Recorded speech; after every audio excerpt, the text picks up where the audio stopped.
Gorillas in the mist, skin suits in the Senate. Water in the streets, chest deep like it's Venice. Water out a tap in Jackson comes blacker than resin.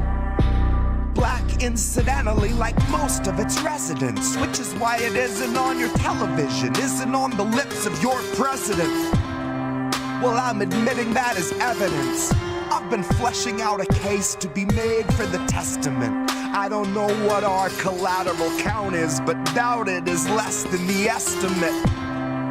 You just show us a hospital, watch as we Dresden it. Our propaganda gets taken to heart, and you're scarfing it, like it or not. If you think that you aren't, I would urge you to pick that apart, cause you're drinking it, smoking it, driving it, dressed in it. We pay for it, pray to it, bathe in it, fill up the basin, and babies are blessed in it. Ask no questions, bask in the pestilence. See, honey, when the plague goes live, you'd be wise to invest in it.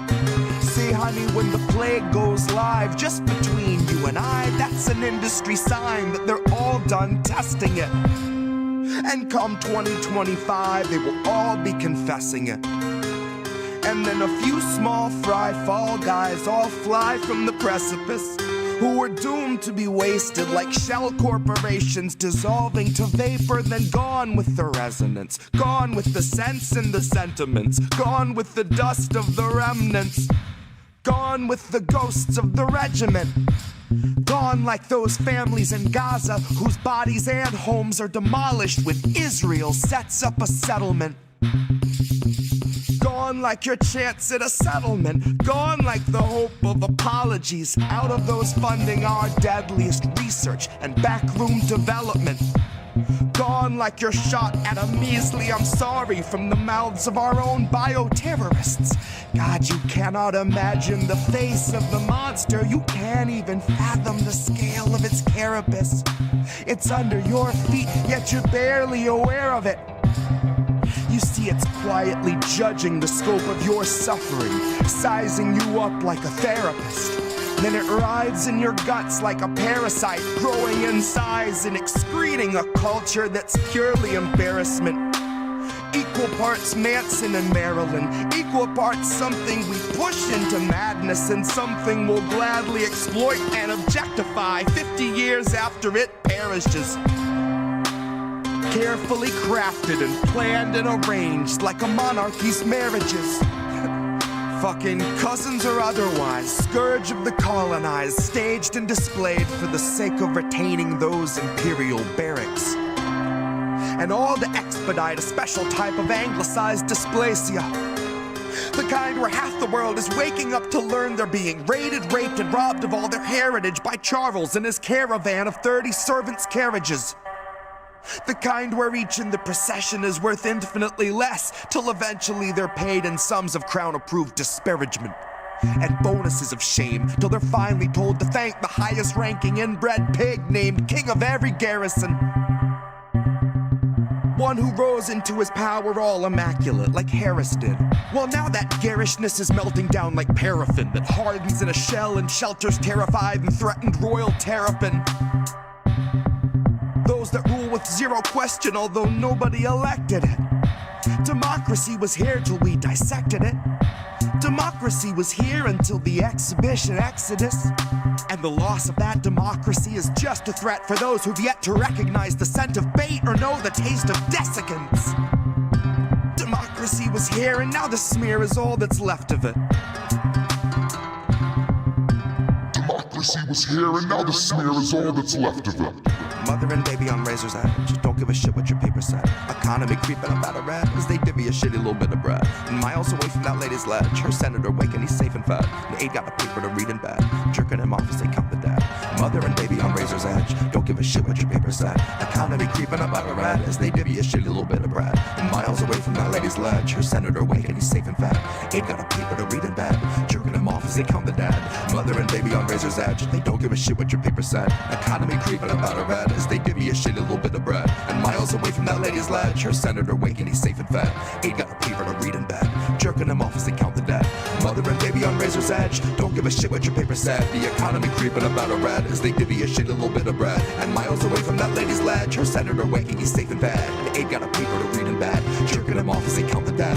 Mother and baby on razor's edge, they don't give a shit what your paper said. The economy creeping about a red as they divvy a shitty little bit of bread. And miles away from that lady's ledge, her senator waking, he's safe in bed. And aide got a paper to read in bed, jerking him off as they count the dead.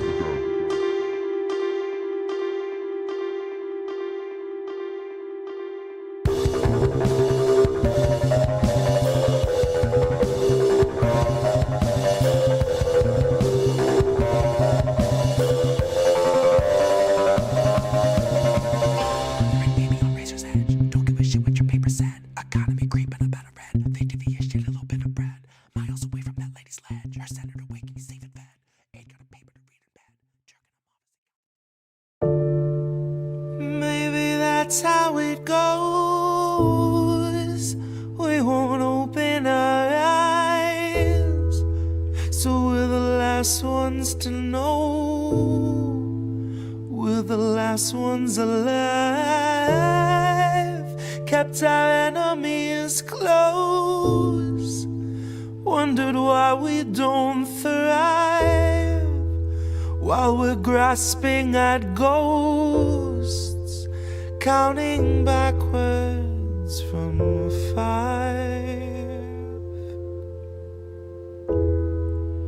Counting backwards from 5.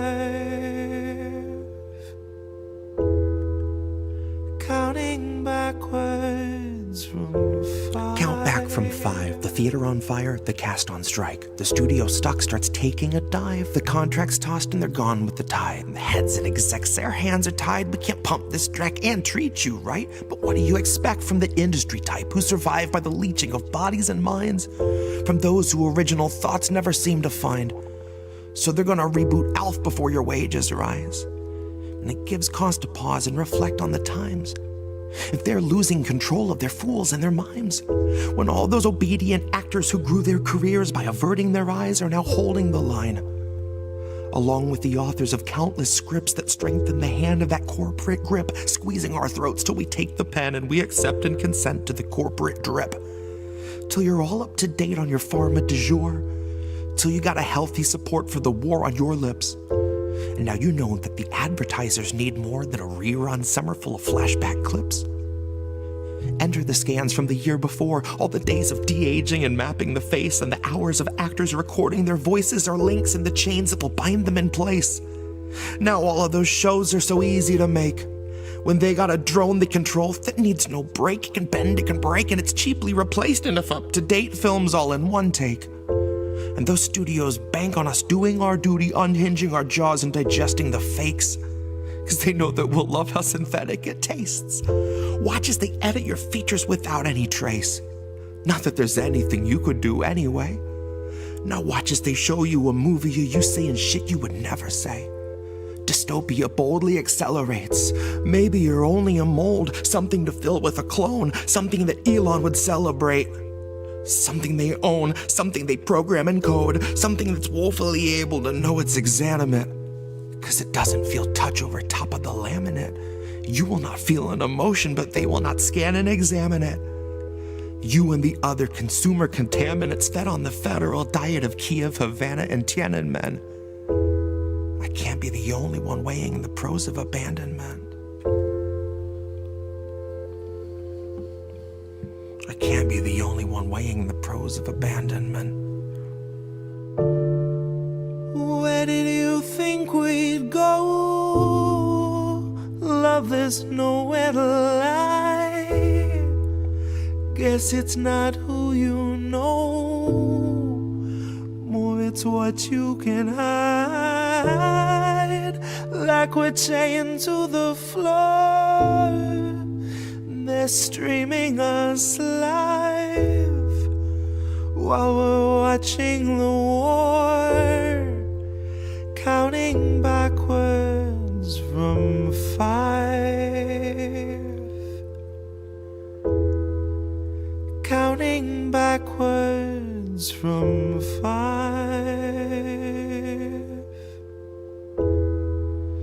counting backwards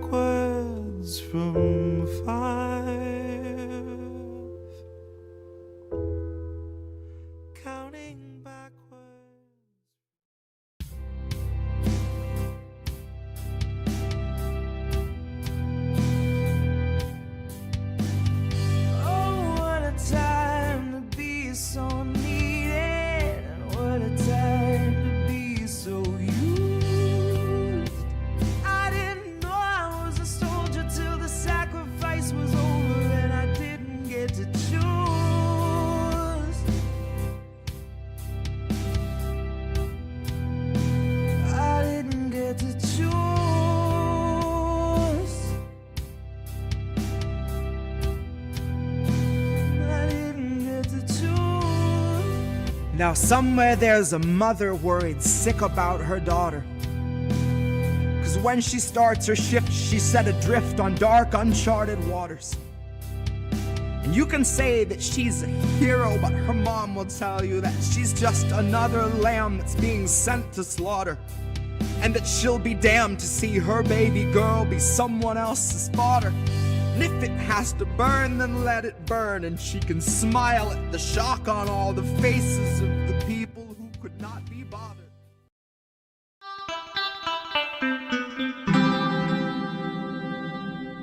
Who are these people? Who are these people? Hi, everybody. It's Indy. It's Sunday night. It's INN, and it's How Do We Miss That? And wait a minute, what's going on? All right, ticker bottom needs to be fixed. Thank you very much. Now we're right. Now it's How Do We Miss That? Okay. So I don't know where my co-host is. I'm guessing he lost power, and he'll be coming back to us when he gets it back, or lost internet, because that's a rarity. But I'm going to fly solo, and I've got a ton of stuff I want to cover, and I know everybody's here and waiting and watching, and let's go, everyone, because I love you, and it's good to see everyone here already in chat. There's a ton going on. Holy crap. We've got a really big Fuck Israel segment this week, because we didn't have a very big one, I think, last week, maybe. I don't know, but they're doing a lot of stuff, and there's a lot of things that are happening in real time and quickly, and I want to cover it all. So we're going to be here a while, and hopefully Reef will come back and we can do uncensored boats tonight, because that's the plan for midnight. I don't know. I don't know what's going to happen, but in the meantime, if you are able to and of means, please support the media you want to see. And we picked up yet another supporter this week, Yoga with Steph. Thank you. Welcome to the Supporter Wall of Fame. Really appreciate any support that anybody can give to INN. Those are the ways to do it. Cash App, $, Indie News Network, ko-fi.com/Indie News Network. And you've got paypal.me/Indie News Network. We're live over at indienewsnow.com. And anytime INN is live, whether it's co-streaming AM Wake Up or Angel in the Afternoon or INN News or any of the other shows, or even streaming a clip like I do to Rumble sometimes, that's all available to watch live at indienewsnow.com/live. And then we've got the Substacks. We're live over at indiemediatoday.com. We've got a couple of paid subscribers and merch purchasers. I forgot to put the merch on there. INNnewsletter.com is where INN has all of its content shared. Every weekly update, plus about three or four different podcasts that are hosted there. So a lot of content. That's how you support us. That's the best way to do it. My channel over at youtube.com/@IndyINN is now monetized. But if you give a chat there, it's a ton of money, and don't do that. All right. So that's not the screen I want to do. I want to do this screen. Okay, everyone. And there's Reef not there, so let's hide Reef from that. Whoop! See, I've already built that in, just in case something ever happened like this. So now we've got that turned off, and we've got his guest live off, so if he comes in, he can tell me, and you don't have to hear it. All right, so that again is our Wall of Fame, and we love everybody on there, and we've highlighted some of the special people that do stuff just about every day or every week for the network. People like Fred Edward, who's in chat, and love you, Fred, man. Fred shares everywhere. He shares every stream, every video, every day, everywhere. And without Fred, nobody's sharing this stuff. So I love you, Fred. Thank you. Really, I appreciate you. So, all right, let's go to our first tab. Declassified UK. I've been talking about them. I shouted them out last week. I talked about how they were censored in what was it? They had 4 different articles, and they were blocked from going to the Weapons Expo. Well, that got accelerated and ramped up. So now are they not only blocked from the Weapons Expo, but now they were blocked from actually covering a parliamentary hearing for the first time ever. So they're making noise and they're pissing people off, and they're now like getting disinvited. So the story goes, Parliament blocks Declassified, citing their Gaza standpoint. No, they have a standpoint. MPs condemn sinister move to deny access to declassified reporters. They don't really have freedom of the press there, but they've given Declassified license to operate. There's the lovely Parliament with Kid Starver as in leading the processions. Parliament has been accused of an outrageous abuse that's worthy of the Trump White House after blocking Declassified from holding a media pass. So this is where U.S. policy is starting to spread overseas into London. Internal emails reveal that officials cited our, quote, in-depth investigations from a particular standpoint when rejecting our applications, which is amazing. They also flagged a recent investigation we published that raised concerns over pro-Israel bias in Westminster. It wasn't just them. The BBC had the same article. Are you kidding? Okay. Again, this is despite parliamentary authorities having a duty to remain politically impartial. I forgot that. Guidelines say that passes should be granted with fair access across a range of outlets. Agreed. 100% agreed. The decision to deny declassified access has been criticized by politicians across the political spectrum, including Labor, the Green Party, Plaid Cymru, I've never even heard of them, and the Independent Alliance, who I've also never heard of. So it's nice that you've got groups coming out of the woodwork to defend this. Almost 500 journalists currently hold a pass, which provides unfettered access to Westminster and daily government briefings. They include many from right-wing outlets like Guido Fawkes and GB News. We've definitely heard of the GBBs. When Declassified's application for a pass was first rejected, officials blamed space and capacity due to limitations within the parliamentary estate. But documents revealed under Freedom of Information Act now reveal that there's no limit to the number of press passes that can be issued, and capacity was not even discussed as a consideration. In fact, at least 3 other journalists have been granted parliamentary passes since Declassified's application was rejected. Let me guess whether they toe the line on Israel or not. In a bizarre attempt to justify the ban, the documents also reveal that officials claimed Declassified's focus on UK foreign policy doesn't count as politics? Because politics is not policy, I guess? Or policy is not... foreign policy is not politics. Okay. An internal email said they are not specifically a politics organization as their main focus is around foreign affairs. Yes. What's your defense budget again? UK? I would guess that it's probably pretty high because you're already sending spy flights to cover Israel right now. This is remarkable.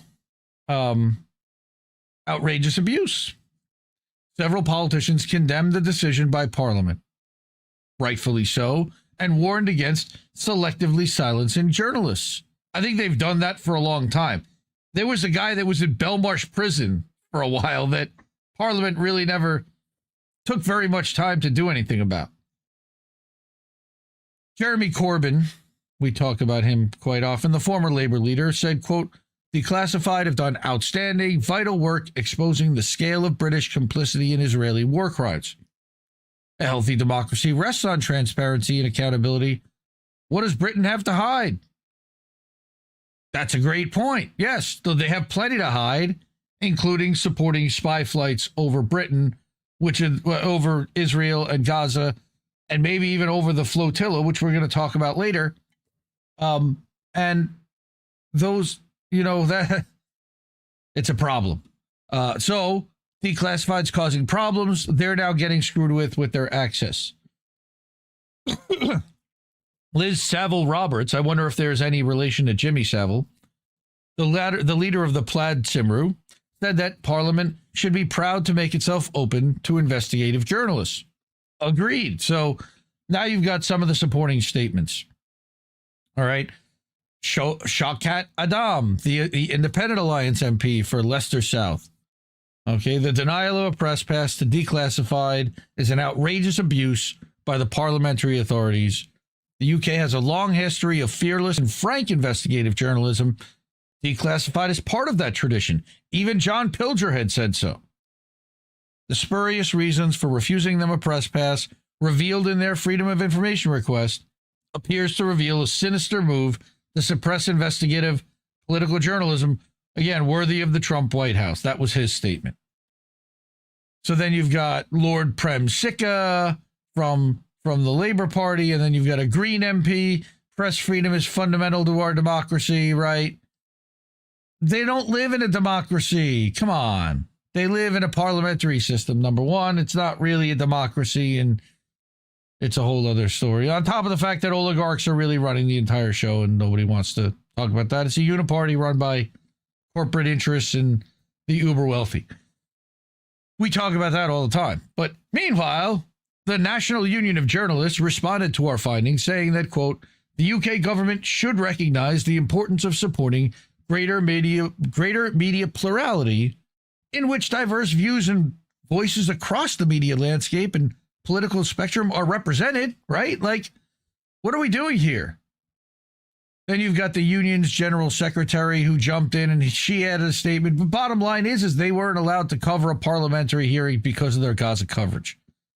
So now the Gaza censorship is extending beyond. This was the article we read last week and we covered about them being barred from that London arms fair, which they had gone to before and questioned people. Oh, we've got more. Okay. The decision to reject Declassified's media pass application was finalized by the Sergeant at Arms, Ubana Oyet.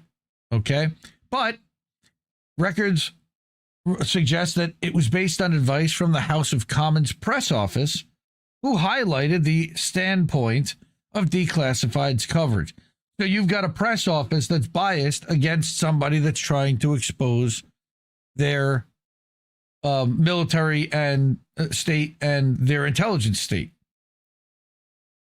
When we sent the right of reply with advance notice of this article, the press office flatly denied the evidence contained in the internal emails. What a shock. How do they deny it? This is despite the fact that they were disclosed by Parliament itself under FOIA. Officials even threatened regulatory action against Declassified if we failed to publish a lengthy and misleading statement from a parliamentary spokesperson. That is insane. What? The statement claimed that decisions around press passes are not based on an outlet's editorial stance or coverage of any one issue, and any suggestion to the contrary is wholly untrue.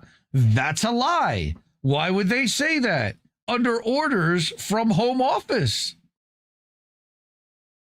And when Declassified said we weren't prepared to quote from a misleading statement, Parliament's head of media responded, quote, we'd expect any outlet to use the full response we provide them and would strongly dispute any suggestion that the statement provided is untrue. So we've now got, Big Brother. He added, quote, we would be happy to follow up with impress if our response is not reflected in your coverage. Well, we know what Declassified's going to do. He also claimed that our article was based on incomplete material which doesn't reflect the full picture. However, if this is true, it suggests that Parliament failed to fully comply with Declassified's FOIA request. That's also a problem. The press office then proceeded to ignore further questions and provided no further information. Because why would they? The spokesperson had said, quote, the House of Commons supports the work of a free and independent press. Free and independent as long as you print what we want and what we say. Providing access and facilities to the parliamentary press gallery. Right? Demand far exceeds capacity here. Hence, numbers are required to be strictly controlled whilst ensuring fair access across a range of outlets. For applications from an outlet that doesn't already have a pass, or for a request to increase the allocation given to an outlet, we require a business case to be submitted, details of which are available on our website. And they're just sending you mumbo jumbo. Unsuccessful applications may reapply for a pass 1 year after their original application, and as Parliament is a public building, journalists are still able to visit, attend, and report on proceedings and meet members without a media pass. Decisions around accreditation are applied consistently across all applications. So this is a blanket thing. Then they added, of course, quote, that the range of media outlets currently granted access clearly demonstrates that the accreditation process is impartial and rooted solely in operational considerations and editorial relevance to parliamentary proceedings. So because it wasn't something that they normally cover or would cover, that's some bullshit right there. And of course, the emails obtained by Declassified strongly suggest that this claim is also misleading. So that is, what's his name? Martin Williams from Declassified. Support independent media. Declassified is actually an Indie Media Award honoree. Hopefully you just heard that sound. Indie Media Award honorees are the best of the best of the best. There's less than 100 independent creators, outlets, journalists, and video creators as well. So that's Declassified. That's our first story for the night. Just getting a little bit warmed up.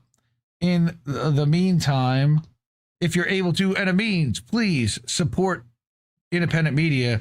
And if you want to support this channel, the ways to do that are Cash App, $ Indie News Network, ko-fi.com/Indie News Network. You got paypal.me/Indie News Network. We got IndieNewsNow.com. That's where we're live right now. That's our self-hosted website. So if every other place turned us off, you could still see us live at IndieNewsNow.com. Even if Substack stopped us able to live stream because they disabled the RTMP experiment, or YouTube shut us down and Rumble decided they wanted to support Israel, and et cetera, we'd be live at IndieNewsNow.com. So definitely go over there. There's also amazing news site. That's where you find our merch. So definitely check out IndieNewsNow.com. Then you've got Substacks also at INNNewsletter.com. That's for the network. And then we're live right now at IndieMediaToday.com. That's where I publish this show. All the clips go out as individual posts with links and links to other stuff, and links to support the channel, everything else. That's also over at Indie Media Today. I've published articles over there, original articles that sometimes just compile other people's stuff to craft a narrative. But I also have written some original stuff like on why Israel should be dismantled as a country and not recognized as a public country. So one of the things, let me go back here. Where are we here? Hey, that one. Okay. Yeah, Reef's internet must be completely down because, yeah, he hasn't messaged me or anything, like, which is unusual for that. I see a lot of our friends are already out there. Kurt Boss, good to see you out there in chat. Oz the Boomer, how are you, sir? Always good to see you. Love you, brother. I see Vicky Adams is out there. Hi, Vicky. What's going on with that? Let's move that over. Okay. All right. Take a breath, everyone. And we'll continue with Birdhouse Blues. Okay, so we're over live on Rumble, too. I'm glad to see you, Birdhouse Blues, over there. Appreciate you always supporting us on Twitter as well. Old Man Barker's here. What's going on? OMB. OMG, it's OMB. Angel's here. Angel lost his internet yesterday. He couldn't do pro wrestling talk. That's true. I'm sure they'll get to that. But they did do a baseball show earlier today on the Ocho. And yeah, so yes, no internet for Reef. That's what's going on. I didn't kick him out for the night or anything. That's not going on here. Anthony, good to see you, brother. Cowboy Kitty, how are you? We'll talk about Natalia later, and I'll bring your latest tweet with an update on what's happening with her. But before we do all that, I do want to get to the next segment. And, of course, everybody knows. Now, the theme song's missing this week because we have no Reef, but it's definitely a Fuck Israel night. So, we're going to start with Asal Rod, who said, Miss Rachel, share the artwork of a little girl in Gaza. Quote, I draw houses because I don't have one. Just a dream with windows and a door. A place where I can sleep without fear. So, fuck Israel, fuck the US, fuck the UK for all that. So we're going to start right there. Making little girls dream for a house with windows. Just basic shelter. Because bombs are dropping nonstop. Now, I'm going to read this story from Anti-War. Sarah Newman, I'm not familiar with, but she talked about the Israel lobby and the engineered famine in Gaza. Yes, it is 100% engineered. I have like a dozen different little portions to this Fuck Israel segment, so strap in, guys. It's going to be a while. So it's a little hard to read, but I've got to do it. Amid one of the most severe humanitarian crises of the century, the gap between the value-driven rhetoric of American foreign policy and the realities on the ground is becoming increasingly apparent.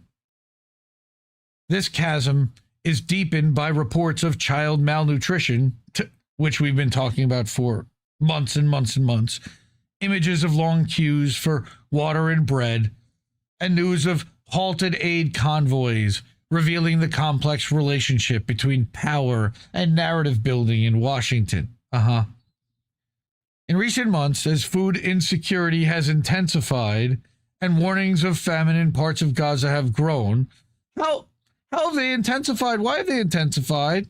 The tone of criticism in the American capital has shifted. Phrases that once cautiously spoke of the unintended consequences of war have given way to more explicit statements about deliberate obstacles to humanitarian aid. Because, again, we've been talking about it forever now. Too long. This change is not a simple difference in expression, but a sign of the erosion of a long-standing pattern of organized influence that has shadowed decision-making for years. Very sugar-coated, you know? The price of this pattern is being paid today, first by the people of Gaza, agreed, and second, by the credibility and long global standing of the United States. Again. At the core of this shift lies a clear reality. When access to basic necessities of life, such as food, water, medicine, and fuel, is regulated based on military and political considerations, one can no longer speak of inevitable consequences of war. This is the point where political and legal responsibility begins. Nuremberg trials again. In this context, the shift in the approach and the language of some members of Congress takes on a significance that transcends daily partisan disputes. Representatives who for years considered support for the ally a self-evident principle requiring no justification now speak about the relationship between security and ethics, referencing legitimate leverage and specific human conditions. Sounds like mental fucking gymnastics. This change signifies a quiet yet tangible transition of the American legislative body from its long-standing self-censorship. Although this transformation is not uniform or universal by any means, it is transforming the language used to describe the crisis as much as it is changing the American political landscape. Technical reports on food insecurity indicators, frequent news of blocked humanitarian aid, and medical testimonies about malnutrition collectively paint a new picture of the crisis. I don't know how it could be new because it's been ongoing for years. Like literally, they've been doing this specific thing since March. So again, this isn't new. This is 6 months plus in the making, 210 days if you look at the graphic posted by Paula Iacella over on Facebook. Okay, one in which neutral phrases are no longer effective. Yeah, I wonder why, because you're perpetrating a fucking genocide. Notice the words genocide, starvation, malnutrition. This is very soft-coded, glad-handed. This is namby-pamby bullshit right here. All right? When women and children face the risk of death, no, they are facing death. Whether they stay in shelters and starve or venture out to find water and food. When the distribution of aid is governed not by need and vulnerability, but by policies of collective punishment. And when restrictions become a recurring pattern, the legal and political mind is forced to reassess the situation. Well, that's very generous of you. And how very studious and collegiate and academic of you.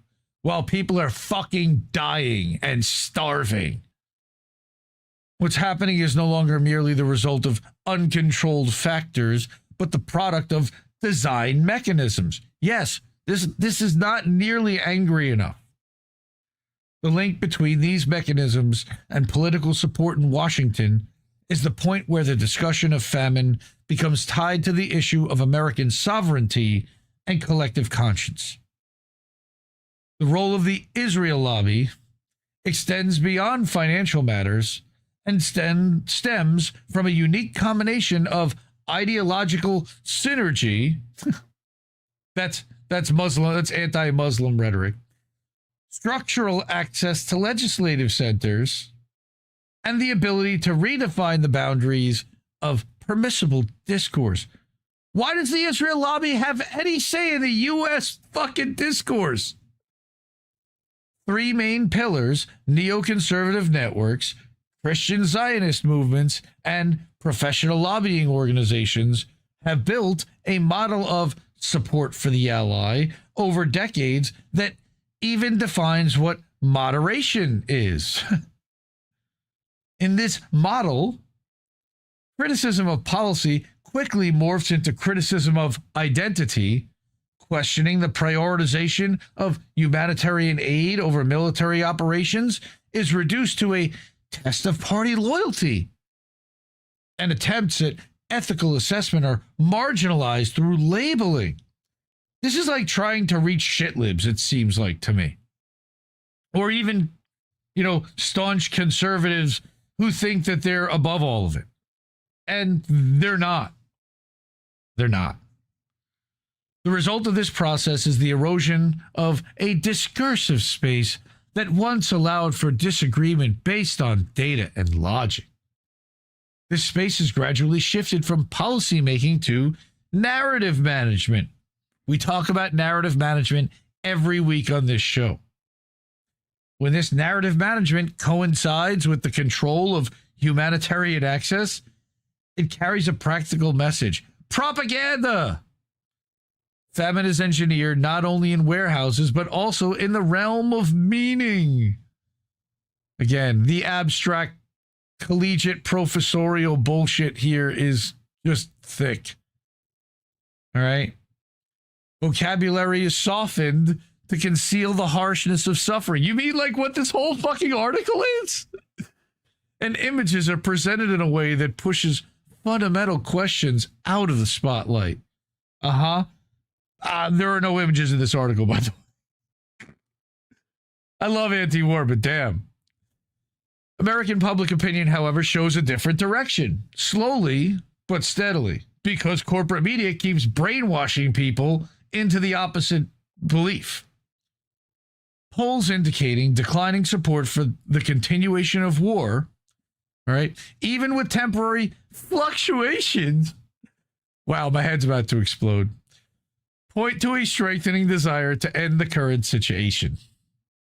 I would hope so. Yes, stop murdering babies. Stop murdering unarmed women and children that don't even have a fucking place to live, to eat, that aren't getting food or water or baby food, like formula, nothing.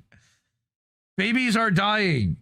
They are from malnutrition. And yes, they say that, but they're also dying because they can't get penicillin and wow. They don't talk about anything in this article. Like the sugar coating, this glazing is infuriating. Voter preferences are leaning towards a ceasefire and unrestricted access to humanitarian aid. You think it should lean that way? Well, I wonder why they aren't.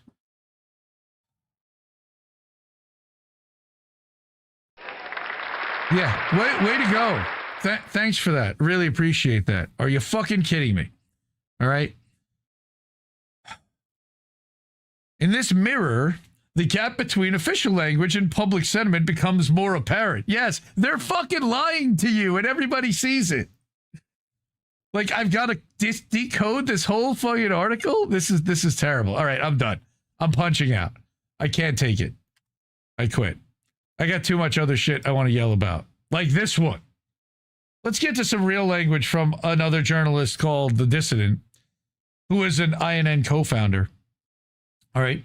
The Israeli government admits that Israel's plan is to make Gaza and the West Bank uninhabitable. Thanks for that. And the Likud government official admitted that Israel's plan is ethnic cleansing. And I saw a funny tweet that at the UN this week, when everybody got up, when Bibi walked to the podium, it said that he ethnically cleanses every room he walks into, which is funny, but also not, because look at that. Fuck that guy and fuck Israel.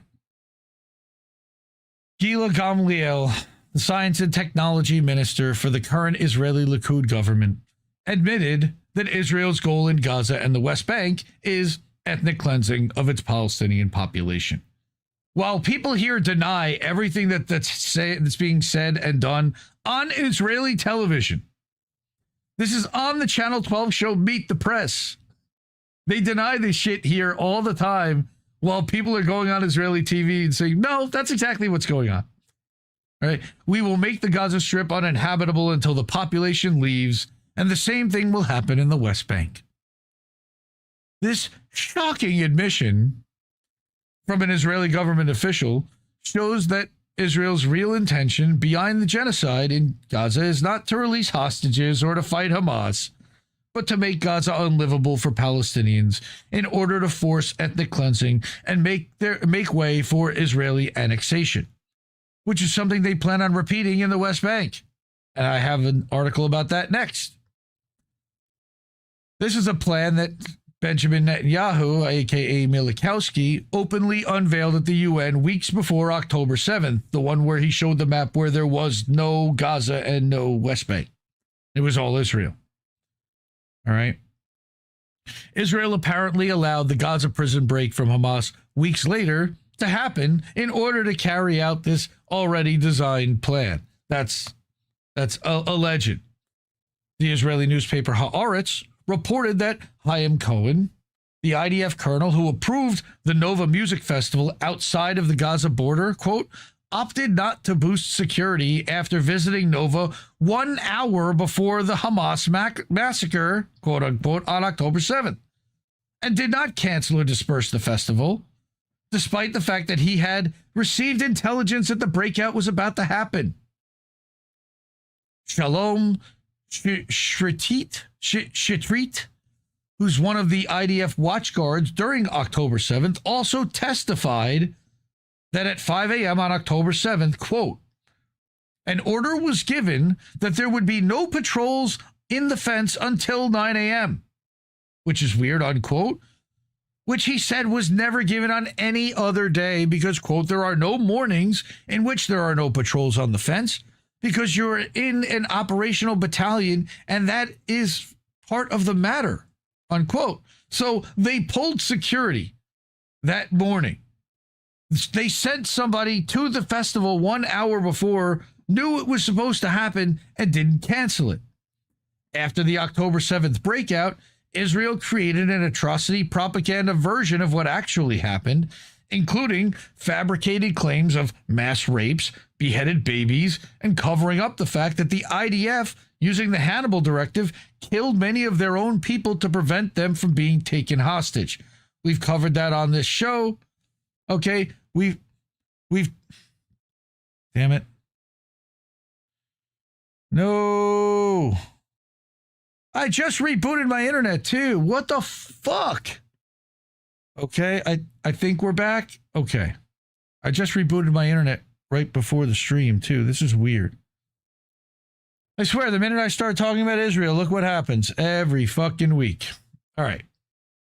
So, using this propaganda as justification, Israel carried out the exact policy that Gila Gamliel admitted to, making Gaza unlivable for its Palestinian population in order to carry out ethnic cleansing. That's what's happening. The UN Human Rights Council's recent inquiry into Israel's genocide in Gaza documented that the Israeli genocide in Gaza resulted in, quote, 60,368 destroyed structures. Okay, total again of, we talked about this last week, 170,000 structures have been destroyed. 170,000 structures have been destroyed in Gaza. In that little 25-mile strip that's 2 miles wide. Furthermore, the report noted that there is an estimated total of 50 million tons of debris in Gaza as of December 1st, 2024. And they've been dropping bombs just about every day since, with the exception of the bullshit ceasefire that didn't really ever cease fire. I think they might have stopped dropping bombs for about 6 weeks. Well, right after Trump became president. The report also noted the widespread destruction of residential complexes and entire neighborhoods in the Gaza Strip, with people living in them while they dropped them too, including agricultural lands, public facilities, religious and cultural sites, schools, universities, and hospitals. Basically everything, the entire infrastructure. It's noted that Israel systematically targeted and destroyed institutions such as schools and hospitals needed for the maintenance of Palestinian society in Gaza, documenting that Israel has effectively destroyed the education system intentionally, with significant detrimental long-term repercussions for children and youth in Gaza, the ones that have their limbs, and even the ones who don't. But, the number of amputated children record, thanks to Israel, fuck Israel for that too, right? For the identity of Palestinian people as a group. Again, they're trying to erase them. Adding that Israeli attacks have caused damage to more than 70% of the school buildings in Gaza, creating conditions where education for children has been made impossible by design. All right. And there's just numbers upon numbers upon numbers here with these reports. Internal IDF data has shown that at least 83% of the people killed in Gaza by the IDF have been civilians. That's their own data showing that. They're admitting that they are committing war crimes, genocide, daily. 83% civilian rate. And yet, an Israeli will turn to you and go, October 7th. Really? 83% of people. And how many of those people that were at the Nova Festival, again, which we now know was not moved, but could have been, or canceled, how many of them were IDF reserves again? Yeah, I thought so. Okay, another IDF soldier, all right, told Haaretz that this thing called killing innocent people, it's been normalized. We were constantly told there are no non-combatants in Gaza, and apparently that message sank in among the troops. Yeah, it sure fucking did. This genocidal rhetoric came from the very top of the Israeli government. Again, these are all the receipts compiled into one spot. And now Gila Gamliel admits outright that Israel's goal all along has been to make Gaza uninhabitable for the forcible removal of its Palestinian population and the Christian population, by the way, too. 10% of Gaza were Christians. And that Israel will continue this genocidal policy in the West Bank to further the Greater Israel Project, which, again, I wrote an article about why it should never be allowed to exist and continue, and why Israel should be decertified as a state. Check that out at indiemediatoday.com. And here's what they're talking about. Again, that namby-pamby anti-war article. Here's a real outlet. And again, anti-war does great stuff, but man, that article just really pissed me off. But this one from Mondo Weiss, no medicine, no beds, no food or water inside Gaza City's main hospital. And we know that right now, that's inside Al-Shifa Hospital, which is getting bombed continuously. All right, it's one of the few places that people are actually getting treatment. And of course, we know that Israel's murdering doctors and nurses, and they have to not wear their uniforms when they leave. And yes, I'm going to talk about the Flotilla, Steve Gill. Okay. Yes, it's trending. We're going to talk about it. And we're going to talk about Italy and what happened in Italy. We're going to talk about a lot of stuff. I got a long segment here to talk about this, but I want to talk about the fact that right now, again, Israel is starving this entire population because they're controlling everything going in or out. And don't gaslight me. Nothing is going in. Nothing is going in. No medicine, no beds, no food, no water since March. As the Israeli invasion of Gaza City advances, oh yeah, they're being invaded, and they had leaflets dropped on them telling them to go to the south. 1 million people allegedly. All right. And a lot of them are not able. They were running for their lives. I was showing video last week about that. Al-Shifa Hospital is facing severe shortages of essential medical supplies, leaving patients untreated and vulnerable. Staff and patients fear an imminent Israeli attack. And again, this was 3 days ago from Tariq Hajjaj over at Mondo Weiss, which is again an Indie Media Award honoring outlet. Okay, that's the scene of one of the operating rooms. You have no mattress. That's literally just a patient laying on a spring frame. Buckets, blood on the floor. You think that's sanitary?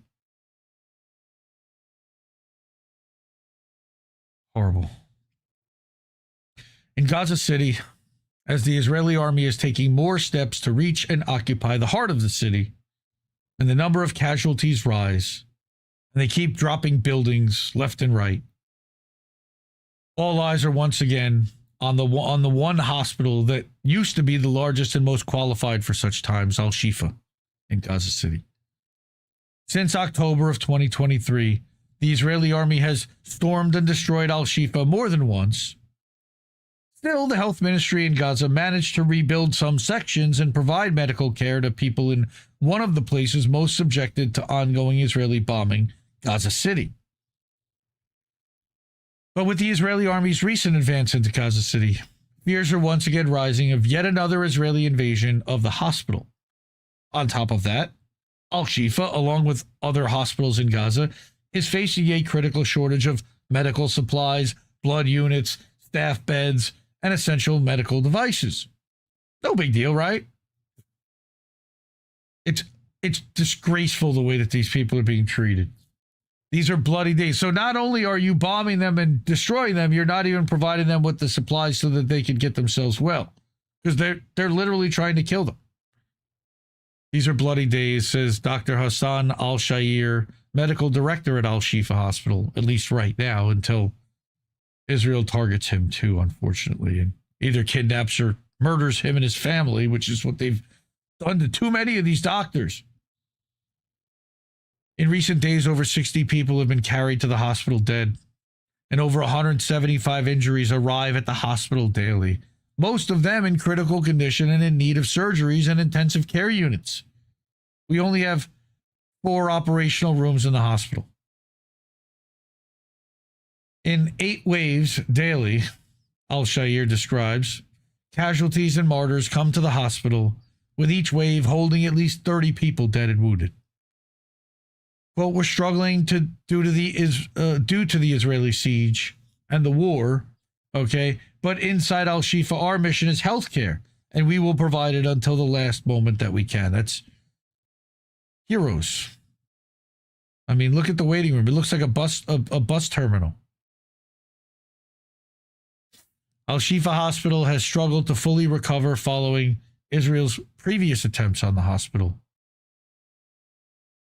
Assaults. I'm sorry, not attempts. Assaults on the hospital. And of course, they murdered journalists right in front of it, too.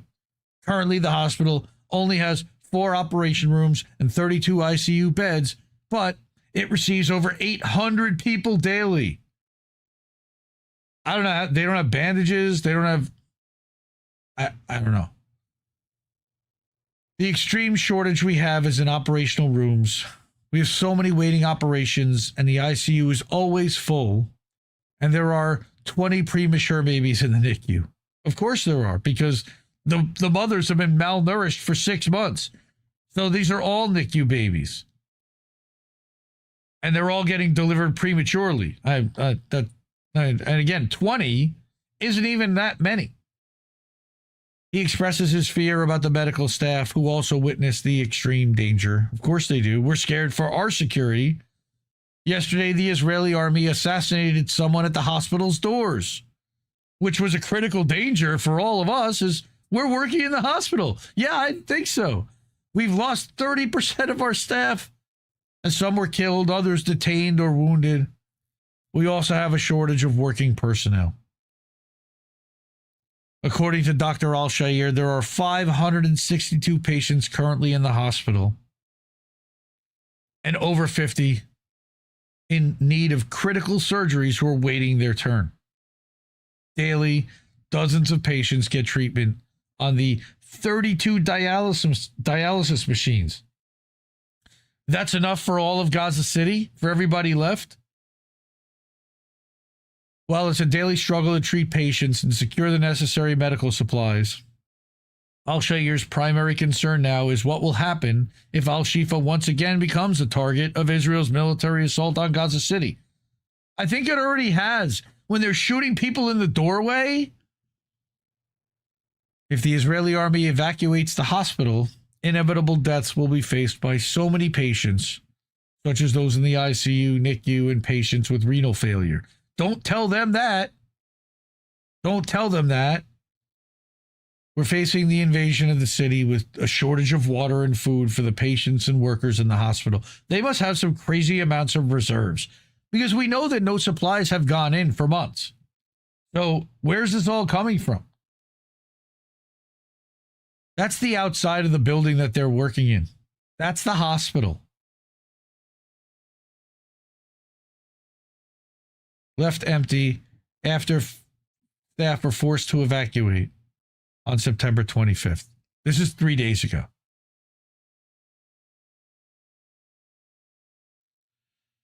Inside the hospital, where most beds are coverless, like we saw, only the floor is used for patients to lie down on, and some of the beds are in a field medical tent set up outside the hospital to receive casualties.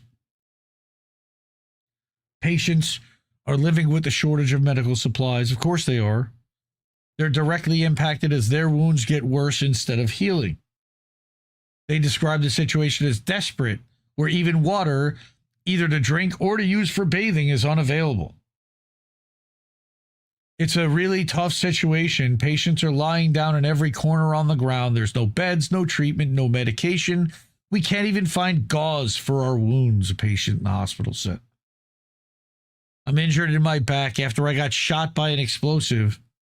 If I was treated on time, I'd be well by now, but so far I'm waiting to get surgery. So this patient says that he and other patients are suffering in the hospital instead of receiving the necessary treatment. There's no medication, water, or food. The doctors come to check on us and stand helpless because they can't give us anything. Well, at least he has a mattress, maybe. Well, there's a sheet. Days ago, he says a group of Israeli special forces got close, sending panic throughout the hospital and causing some patients' wounds to open again in the commotion. Other patients like him, who are currently unable to walk, were lying there, unable to move, waiting for death. Isn't that nice? And fuck Israel. Despite the imminent dangers facing the staff and patients at Al-Shifa, the hospital remains standing miraculously, and the staff are refusing to leave their posts and evacuate because they're heroes. Though the hospital has yet to receive an official evacuation order from the Israeli military, staff says it's only a matter of time. We've been besieged inside this hospital before, and at that time the Israeli army evacuated us by force. But this time, we're unaware of the Israeli plans for us. We have no idea what comes next, but for us, we are medical teams, and we have nothing to do with military activities. We've been here since the beginning of the war, and we will stay. I mean, wow. There's also I read a thing about how Doctors Without Borders pulled their medical staff from inside Gaza City because of the dangers and the imminent bombing that's likely to come. Wow. So, fuck Israel for that. I did want to point out one potential BDS win shared by a friend of the network, kind of, but somebody I'm a fan of on Substack notes, Ayuba Ahmad. Microsoft blocked Israel's use of its technology in mass surveillance of Palestinians. Now, I don't know how legit this is. Again, this might be a little bit of closing the barn door after the horse is already out of the barn and running around.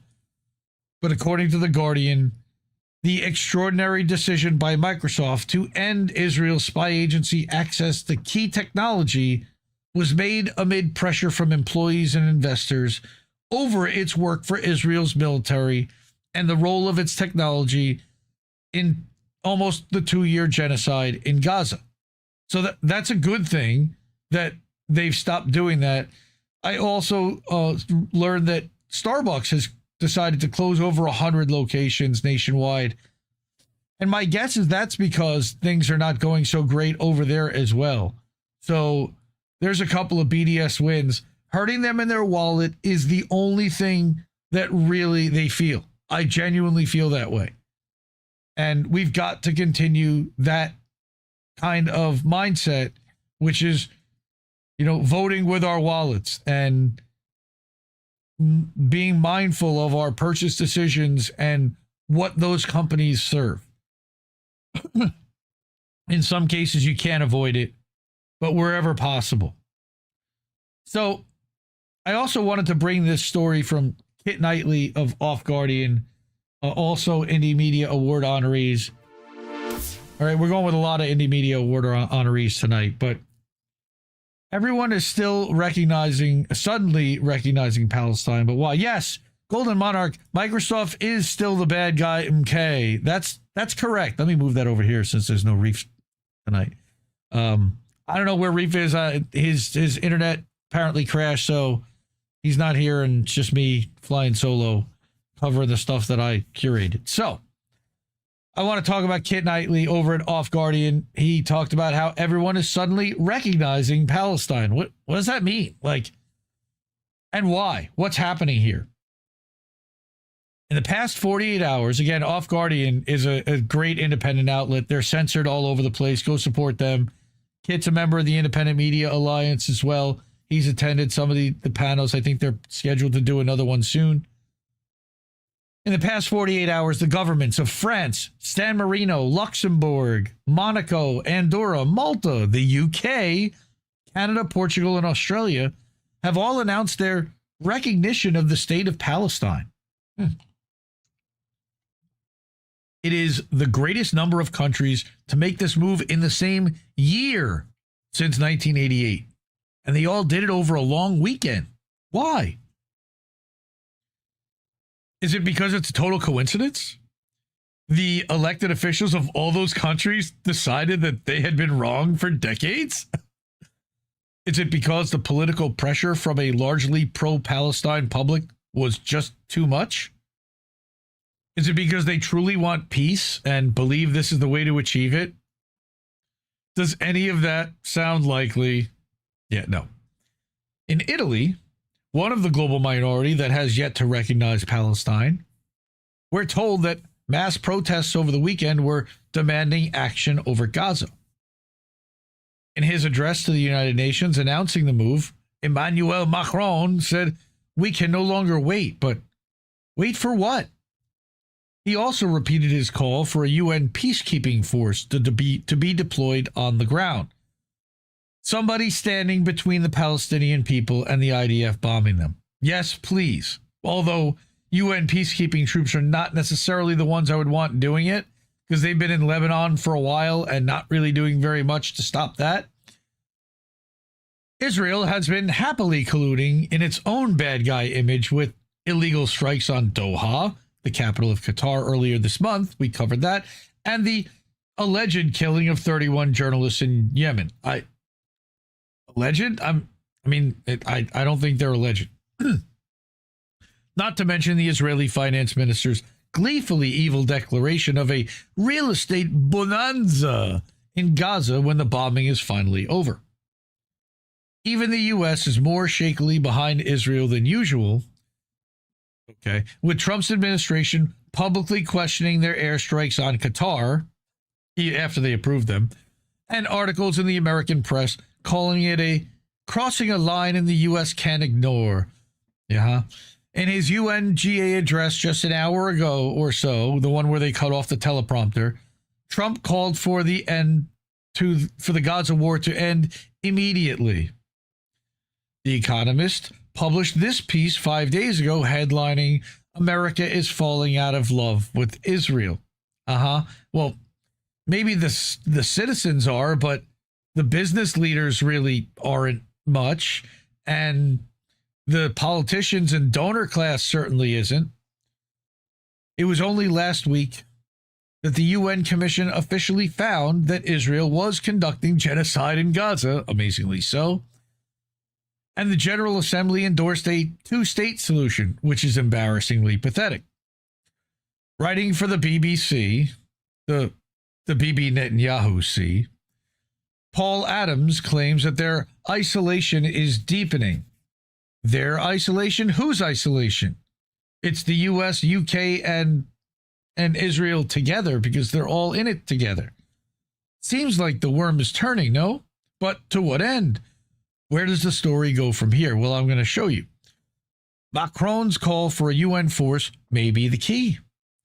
Indonesia's president has claimed that they could supply 20,000 peacekeepers if needed. In the U.S., House Democrats have called for UN peacekeepers to protect aid convoys, though they frame that as protecting the aid reaching Hamas.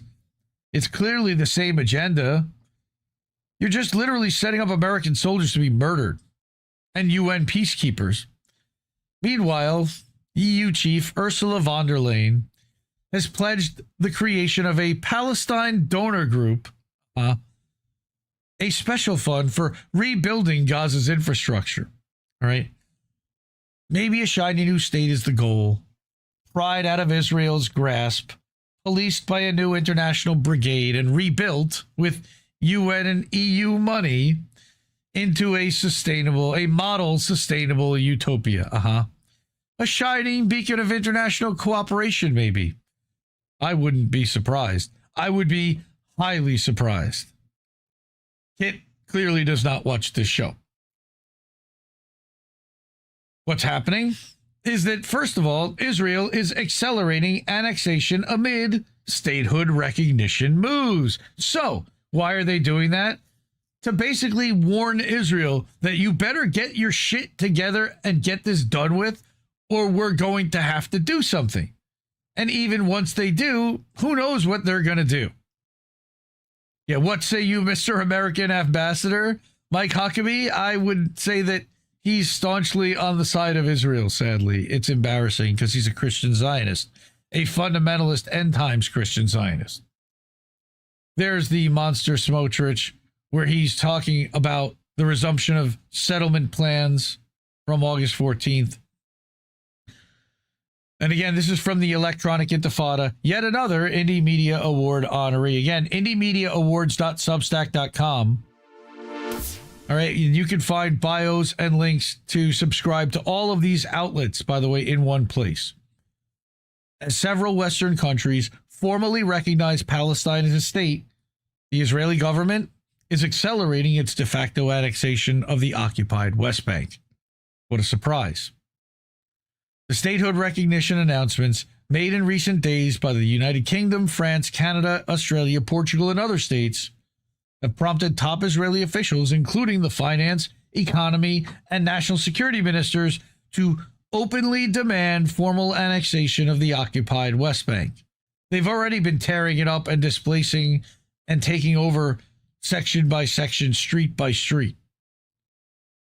The, quote, only response to this anti-Israel move is sovereignty over the homeland of the Jewish people in the West Bank and removing the idea of a Palestinian state from the agenda once and for all. No, it's not. It's going to be a one-state Palestine, but it ain't the one-state Palestine you guys are imagining, I'll tell you right now. Said Beelzebub Smotrich, who wields a substantial authority over the building of illegal settlements and demolition of Palestinian homes in the West Bank, which he said on Twitter a week ago. Murderous douchebag. He should be in The Hague, locked up in prison for all the genocide that he's already perpetrated. In reality, Israel is already engaged in a series of aggressive measures taken over the past few years and in line with long-standing Israeli policies of land theft and systematic erasure of Palestine, ongoing since 1948 and prior. But this didn't start October 7th. Okay, this didn't start 1948.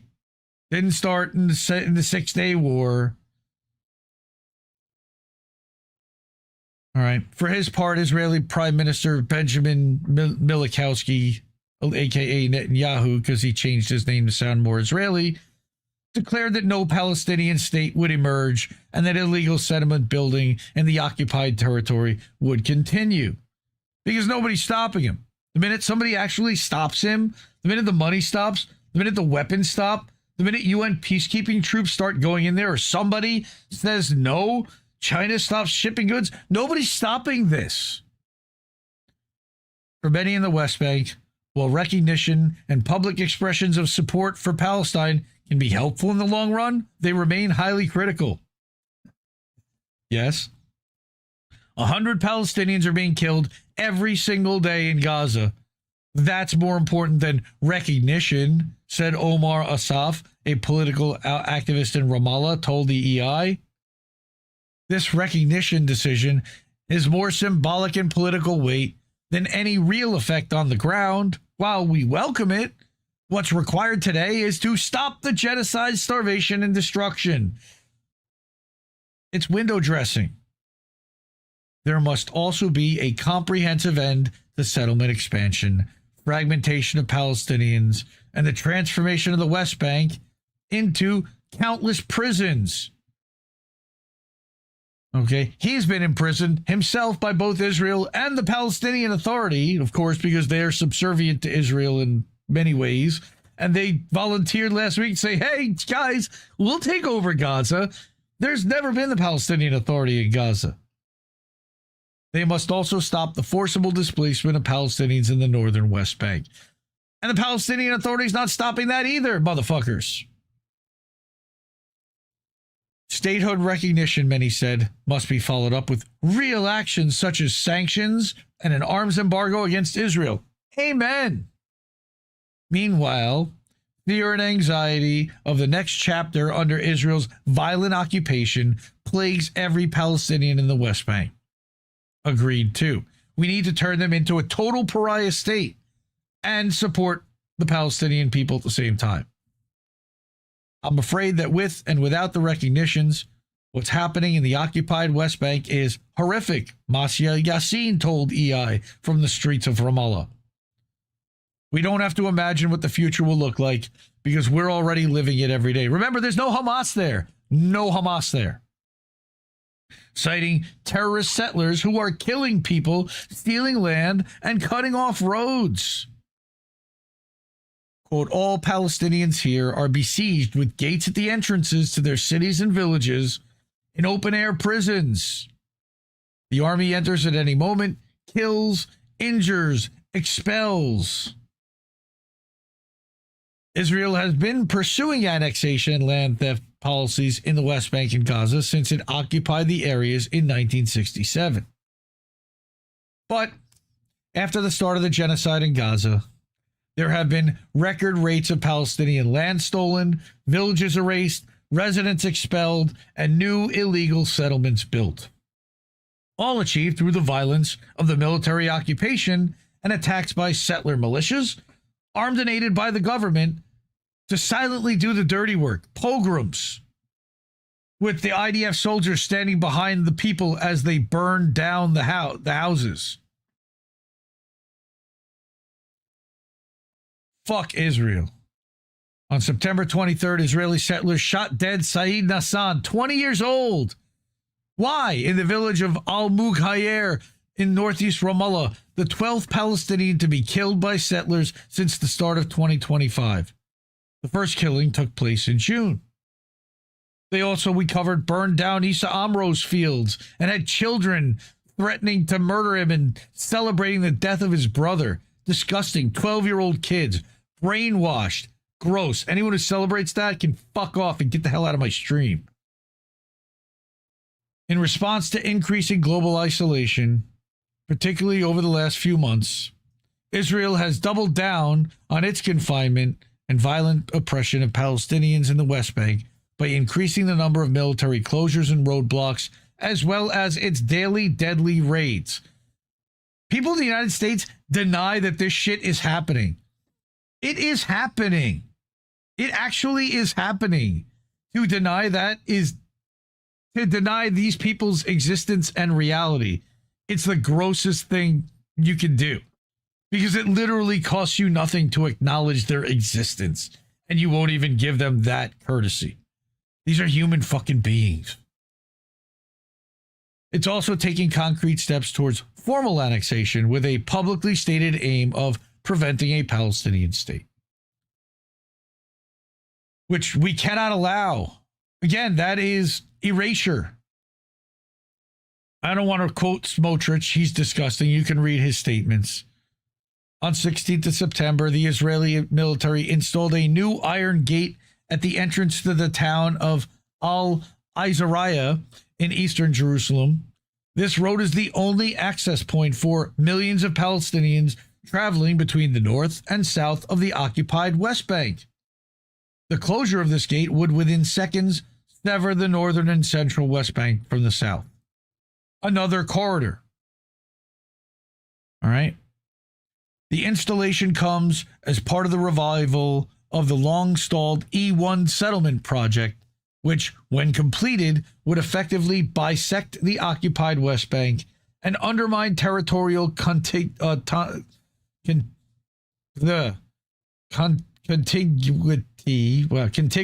Wow, that's a tough word for me to say. In the West Bank or any Palestinian state. They want to split it in half and balkanize that too, and put a settlement in between them, with no way for them to get between them. Separate. If you got a cousin that lived on the other side of town, I don't know if you can ever get to him. Smotrich made no bones about the Israeli government's motivation when formally announcing the resumption of the plan on August 14th.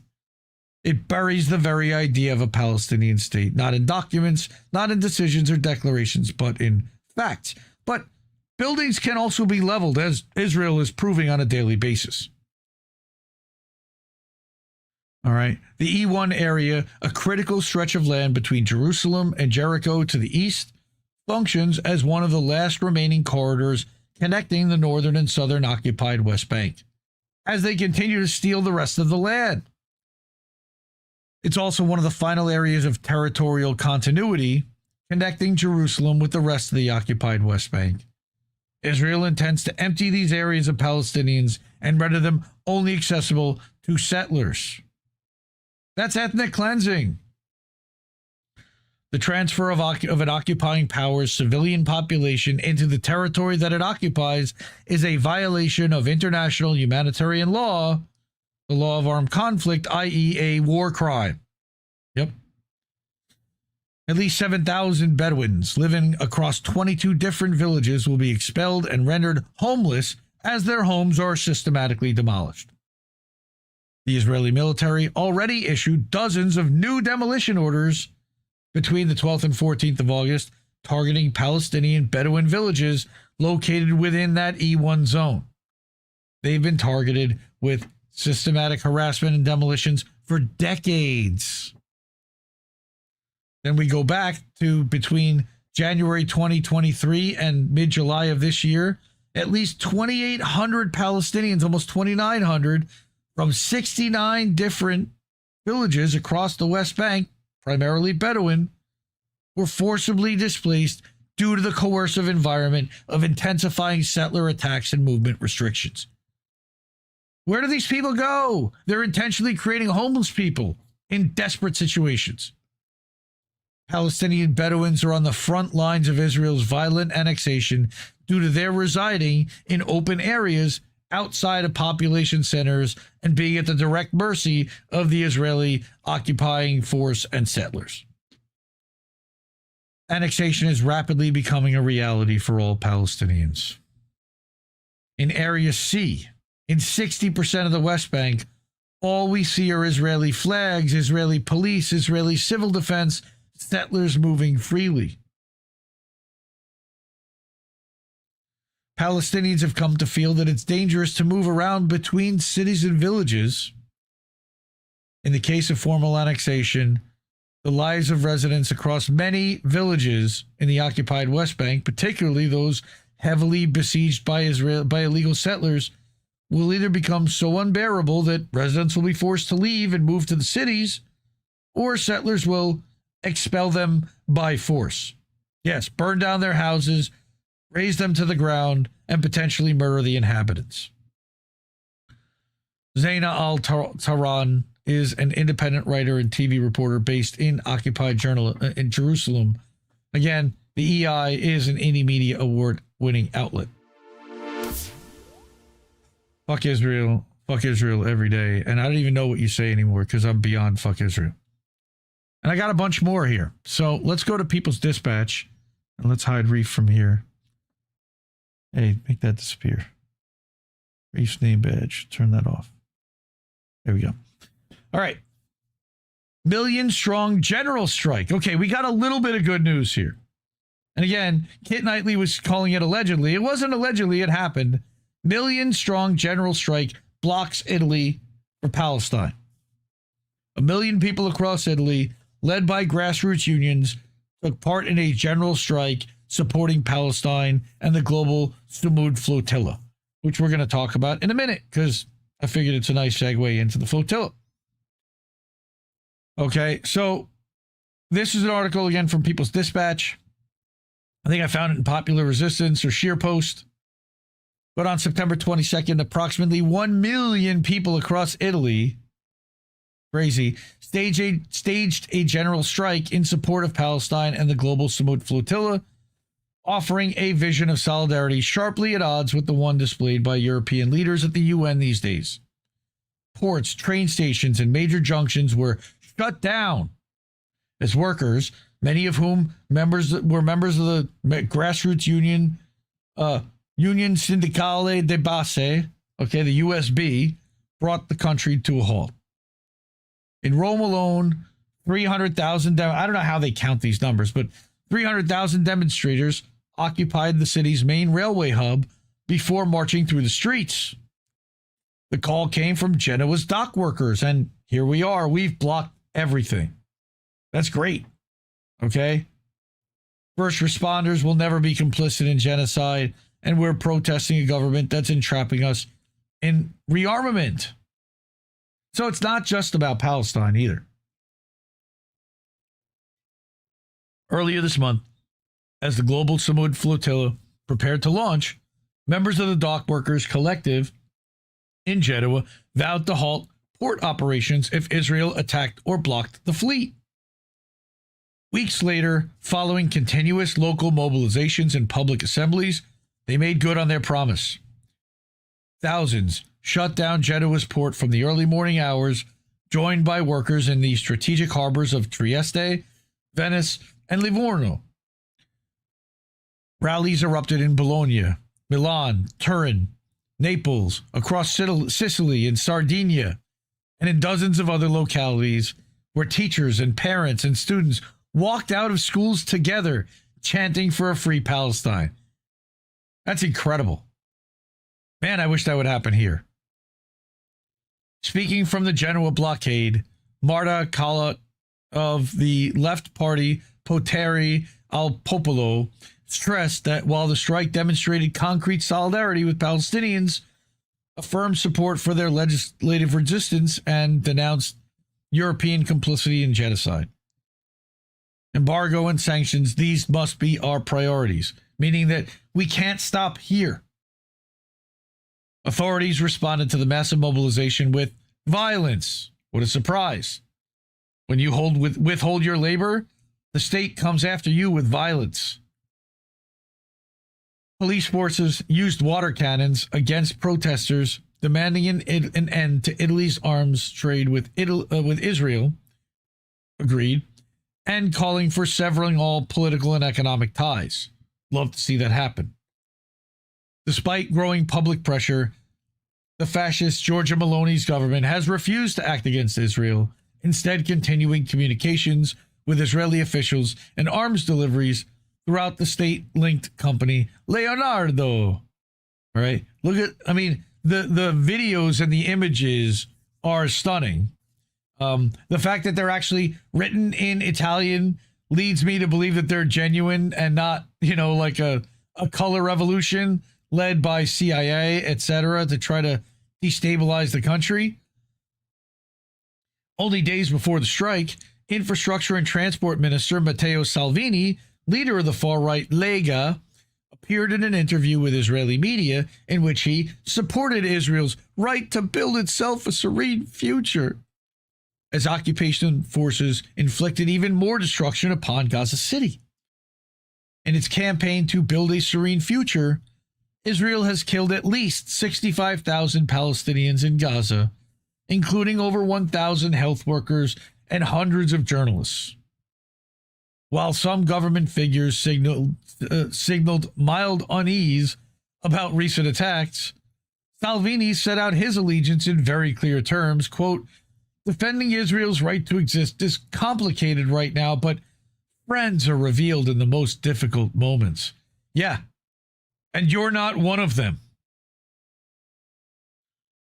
In some strike locations, protesters signaled out Salvini's statements in their speeches.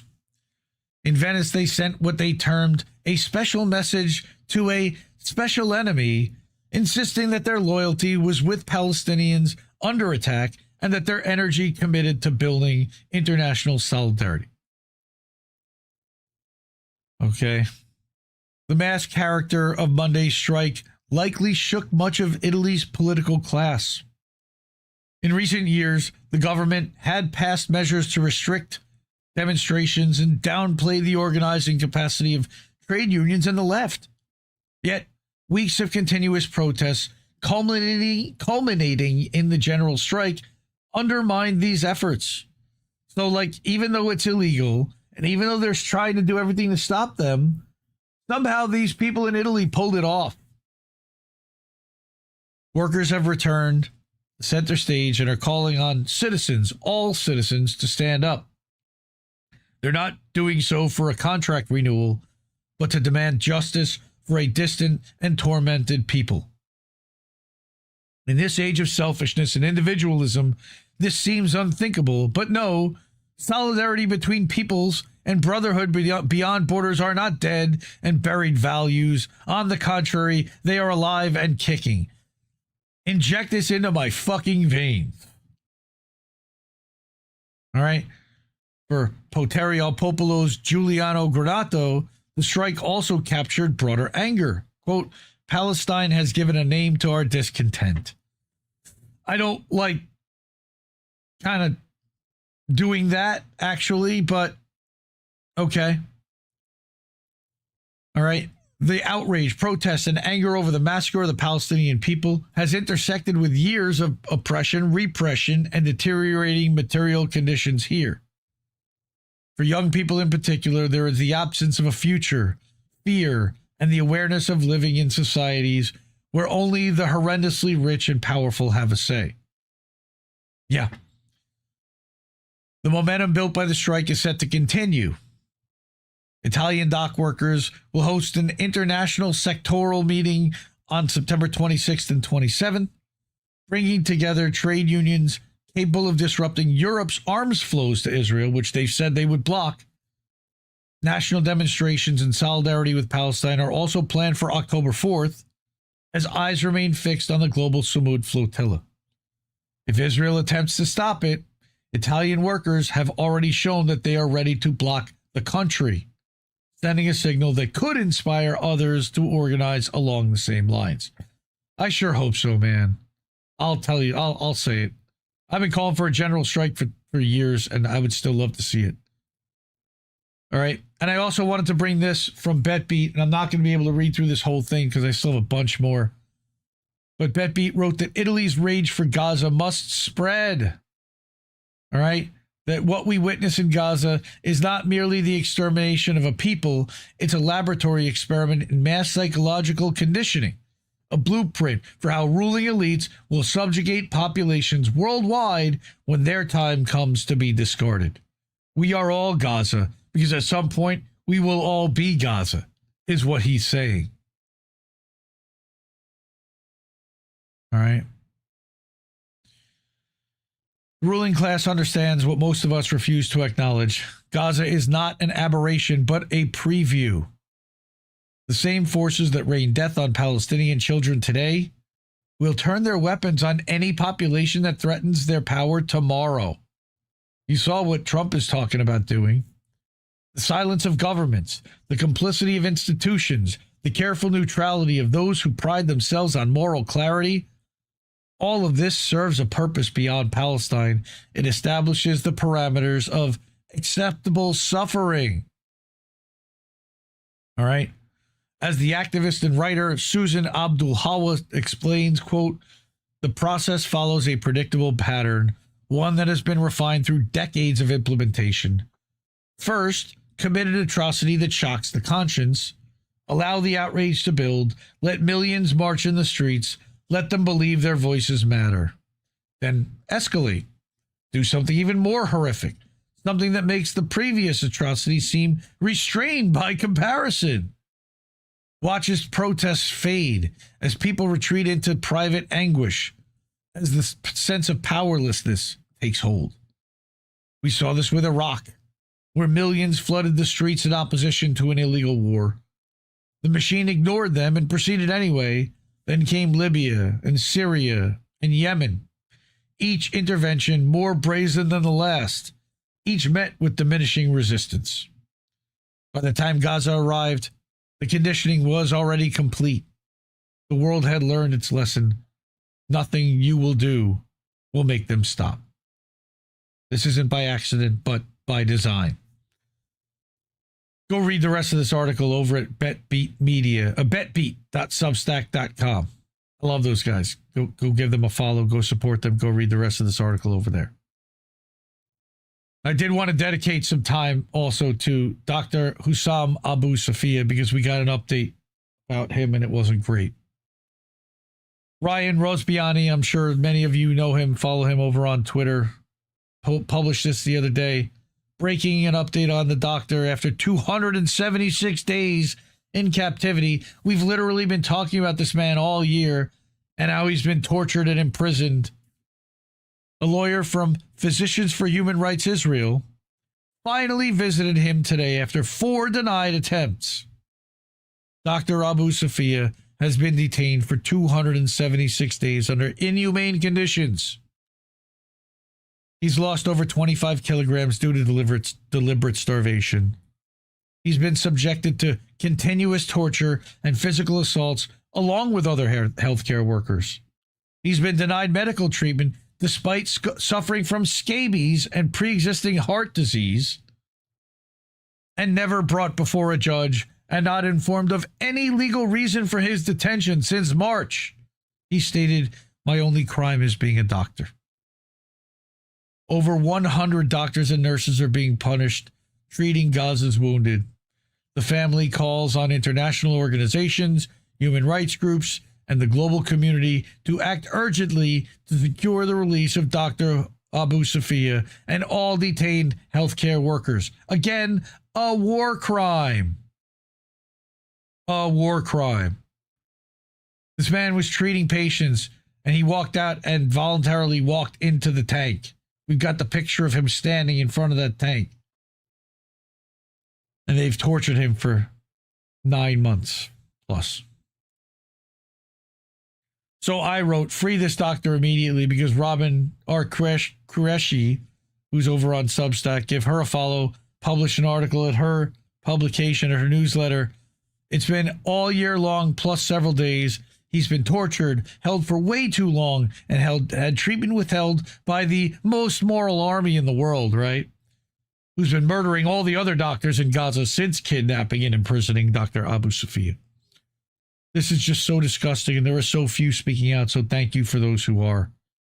And she published an article to her Substack called Bearing Witness. This is robinqureshi.substack.com. Again, all these links will be in the article over at indiemediatoday.com about the live stream, all the links to everything that I'm showing you tonight. But this is a recap of everything that we just talked about here, with links to several petitions and online petitions from Amnesty International to Doctors Without Borders. All right, this recaps his entire story.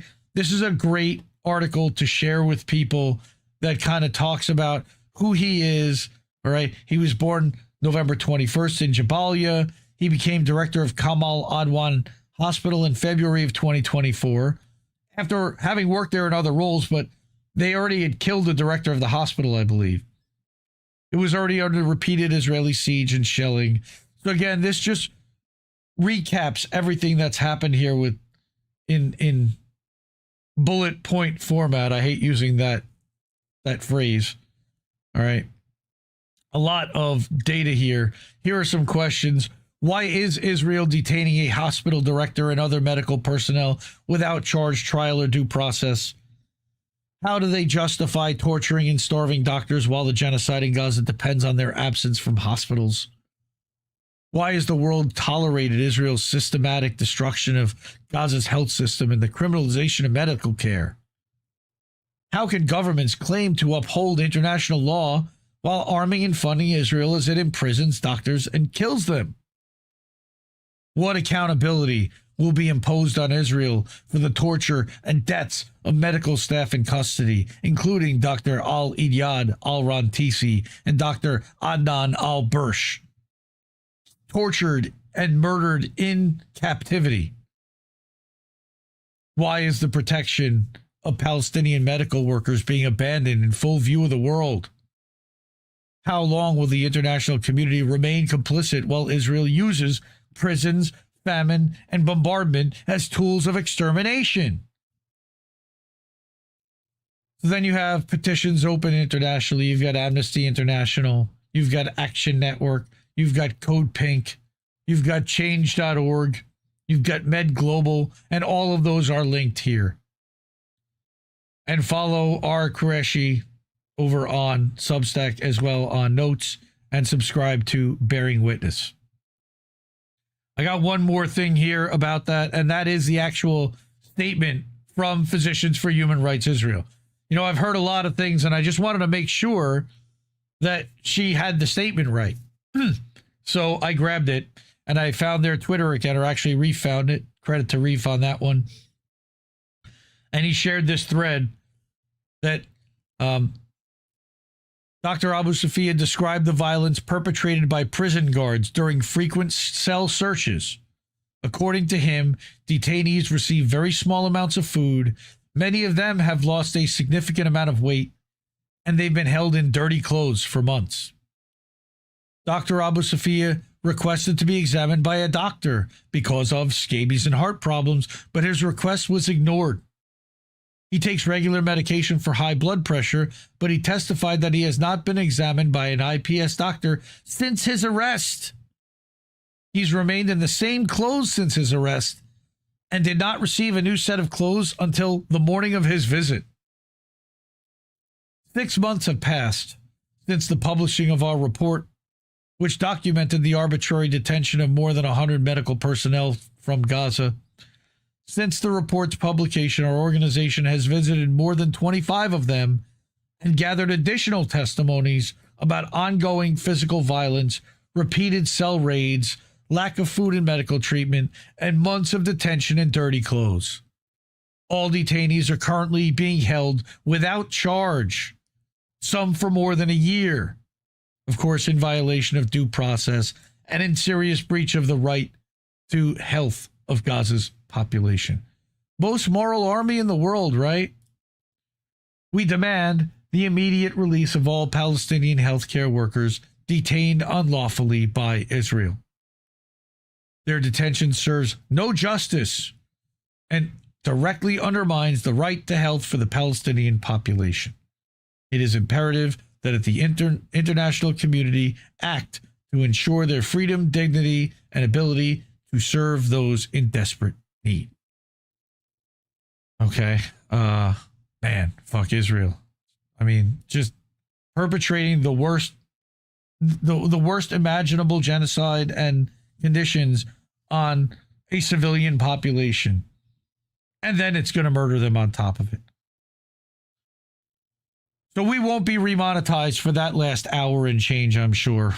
So please support INN with a $5, $10, or however many dollar contribution, a tip over at ko-fi.com/Indie News Network. You got Cash App, $, Indie News Network. You got paypal.me/Indie News Network. We're live over at IndieNewsNow.com, and you can actually get to the merch store over there too. There's a link at the top of navigation for merch. You can buy a shirt or a sticker or a beanie. Winter's coming up.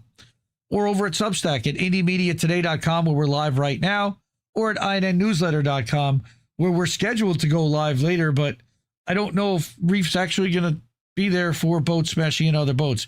But I still have a bunch more. So we'll hang out if he doesn't show up.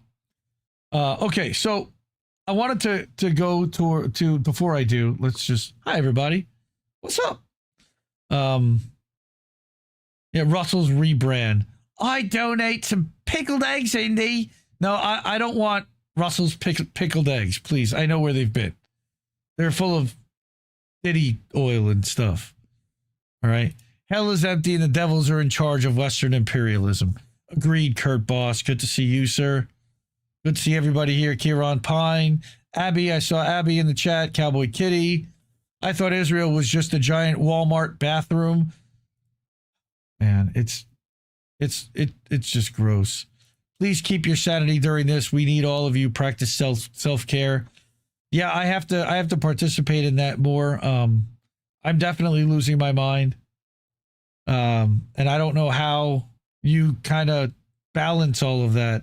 I mean, I did want to talk about the flotilla. We're going to get to that later on. But in the meantime, I did have this article from Eva Bartlett that I wanted to bring. That's ingaza.wordpress.com is her blog and her publication newsletter. She talks about Ukraine because that's still part of and what's going on in Ukraine, still in the Donbass, is close to her heart. Canada keeps bankrolling Ukraine's war crimes. And yes, there are still ongoing war crimes in Ukraine. The new prime minister, just like the old one, meet the new boss, same as the old, is handing Kiev the cash much needed at home. Right? Mark Carney sending $2 billion and contemplating sending Canadian troops to Ukraine, but neglects the ongoing genocide in Gaza as if Palestinian lives matter less. This is institutional racism, nothing else. Right? She wrote this over at RT, republished here. Following in the shameful footsteps of both Justin Trudeau and Chrystia Freeland, Canadian Prime Minister Mark Carney continues pledging support and money, which Canadians desperately need, to Ukraine, the Nazis over there, to prolong the proxy war against Russia. Carney chose Ukrainian Independence Day to voice the Canadian government's continued pledge to support Ukraine. What do they get out of that exactly? As he landed in Kiev on August 24th, Carney posted on Twitter, quote, "On this Ukrainian Independence Day and at this critical moment in their nation's history, Canada is stepping up our support and our efforts towards a just and lasting peace for Ukraine." Now, just remember that Mark Carney is a Brit. He's not even Canadian, I don't believe. He's installed as a prime minister there. He's unelected. Later in the day, he posted, quote, "After 3 years at war, Ukrainians urgently need more military equipment because they burned through all of it. Canada's answering that call, providing $2 billion for drones, armored vehicles, and other critical resources." This latest pledge brings Canada's expenditure on Ukraine since February of 2022 to nearly $22 billion. Again, what have they gotten out of that $22 billion? What does Canada gain from that? Further, he pledged to potentially send Canadian or allied soldiers, stating, "I wouldn't exclude the presence of troops. As long as it's your children, I'm fine with that. But I guarantee you he ain't sending his kids." Pause for a moment to examine the utter lack of logic behind these statements. For peace for Ukraine, Canada will support further war to ensure more Ukrainian men are ripped off the streets and forced to the front lines, where they will inevitably die in a battle they didn't sign up for.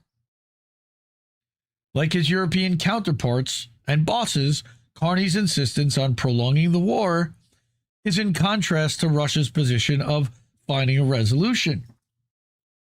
She recently spoke with Ambassador Chaz Freeman, an American career diplomat for 30 years. Speaking of how the Trump admin, quote, "began in office by perpetuating the blindness and deafness of the Biden admin to what the Russian side in this conflict has said from the very beginning," he outlined the terms that Russia made clear in December of 2021 and from which it has not basically wavered at all. This includes neutrality and no NATO membership for Ukraine, protections for the Russian-speaking minorities in the former territories of Ukraine, and some broader discussion of European security architecture that reassures Russia that it will not be attacked by the West, and the West that it will not be attacked by Russia. Because Russia's never had any intent to attack the West. That's been a manufactured narrative in order to justify everything that they're doing in Ukraine. It's worth keeping in mind that Canada has been one of the main belligerents in Ukraine, funding and training Ukrainian troops for many years before the 2022 start of Russia's military operation. Canada's training of Ukrainian troops included members of the notorious neo-Nazi terrorists of the Azov Regiment. Former Deputy Prime Minister Chrystia Freeland proudly waved a Banderite flag in 2022. She was also proud of her dear grandfather, who was a chief Nazi propagandist. Yeah, that really happened. No longer Deputy Prime Minister of Canada, but she was still Minister of Transport and Minister of Internal Trade since 2025. All right. In 2023, the Trudeau administration brought to speak Yaroslav Hunka. I laughed at Himbo about that on Nobody Wants to Work Anymore, and he apologized. "We're sorry for all Canadians." So you're good. He apologized. You guys, you're forgiven, I guess, over that. But you still did it, and I'll still give you shit over it. All right. Who had been a voluntary member in the 1st Galician Division of the Waffen-SS, known for their mass slaughter of civilians. And he got a standing ovation at Parliament. Carney, in light of this, is merely keeping with the tradition of Ottawa's support of extremism, including Nazism in Ukraine and in Canada. This support is not at all about protecting Ukrainian civilians. Canada's continued support to Ukraine makes it complicit in the atrocities Ukraine commits.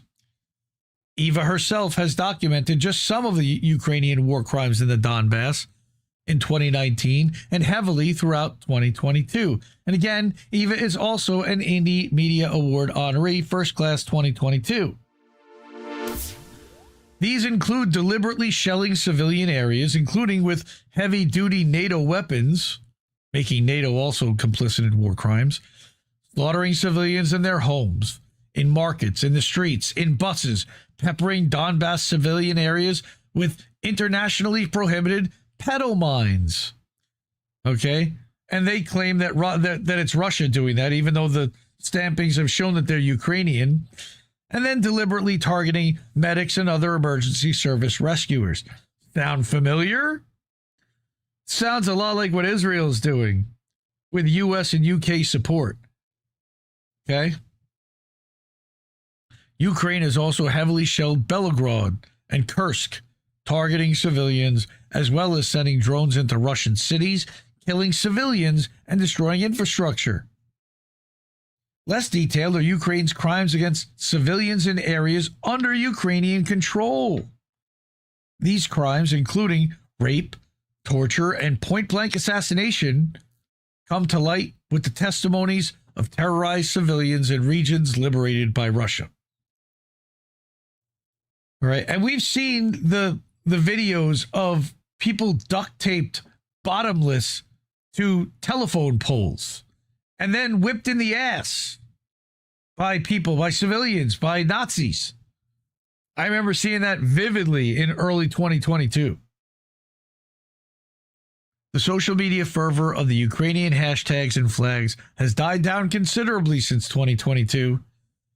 Now you see more and more Canadians demanding their government stop fueling war and start spending money to take care of Canadians.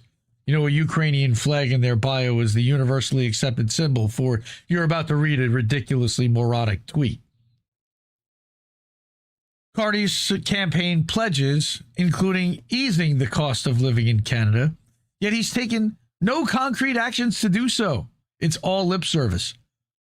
In the many understandably angry replies to Carney's latest tweets about supporting Ukraine, Canadians are demanding accountability.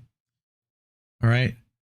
Scroll through replies to his Kiev stunt, and you'll find Canadians opposed to the wasting of still more money needed in their home country. The most glaring hypocrisy is that while Carney wrings his hands over Ukraine, he utterly ignores the ongoing Israeli starvation and genocide of the Palestinians in Gaza and the West Bank, supported by the Canadian government. So again, support Eva in Gaza.wordpress.com. This is .wordpress.com, not .org. We self-host there. She doesn't. She lets them host it for her. Eventually, she may move to Substack or something else. She does have one. EvaKareenBartlett.substack.com, I believe. But again, if you go to her Indie Media Awards page, I have a link to all her stuff there. So go support her over there. Love you, Eva. We certainly, again, will not be remonetized for reminding people that that Canada is funding and supporting Ukrainians as of neo-Nazis in Ukraine. So if you're able to, and it means, please support the independent media like this. You can tip us over at Cash App, $ Indie News Network, over at ko-fi.com/Indie News Network, paypal.me/Indie News Network, at IndieNewsNow.com. That's our self-hosted WordPress.org website, but it's at IndieNewsNow.com. And then over at Substack, our Substack is IndieMediaToday.com. We're live there now. And at INNNewsletter.com, where we would normally be going live for boats smashing into other boats, but there is no reef so far, so we're still not going to do that yet. I still got more though. Don't worry. We're still baking. The next one I've got is from a friend of the show, Arturo Dominguez, over at Decolonized Journalism. I'm a paid subscriber to this publication. I'm a fan of Arturo's. He's been sharing out the show. Really appreciate him doing that. We help each other, and independent media has got to support each other. And this is my heading about that we are all Antifa. The White House is going full bore targeting the mythical Antifa. Many previously arrested while protesting ICE raids are already being labeled now as members of the non-existent organization Antifa, because Antifa doesn't exist as an organization.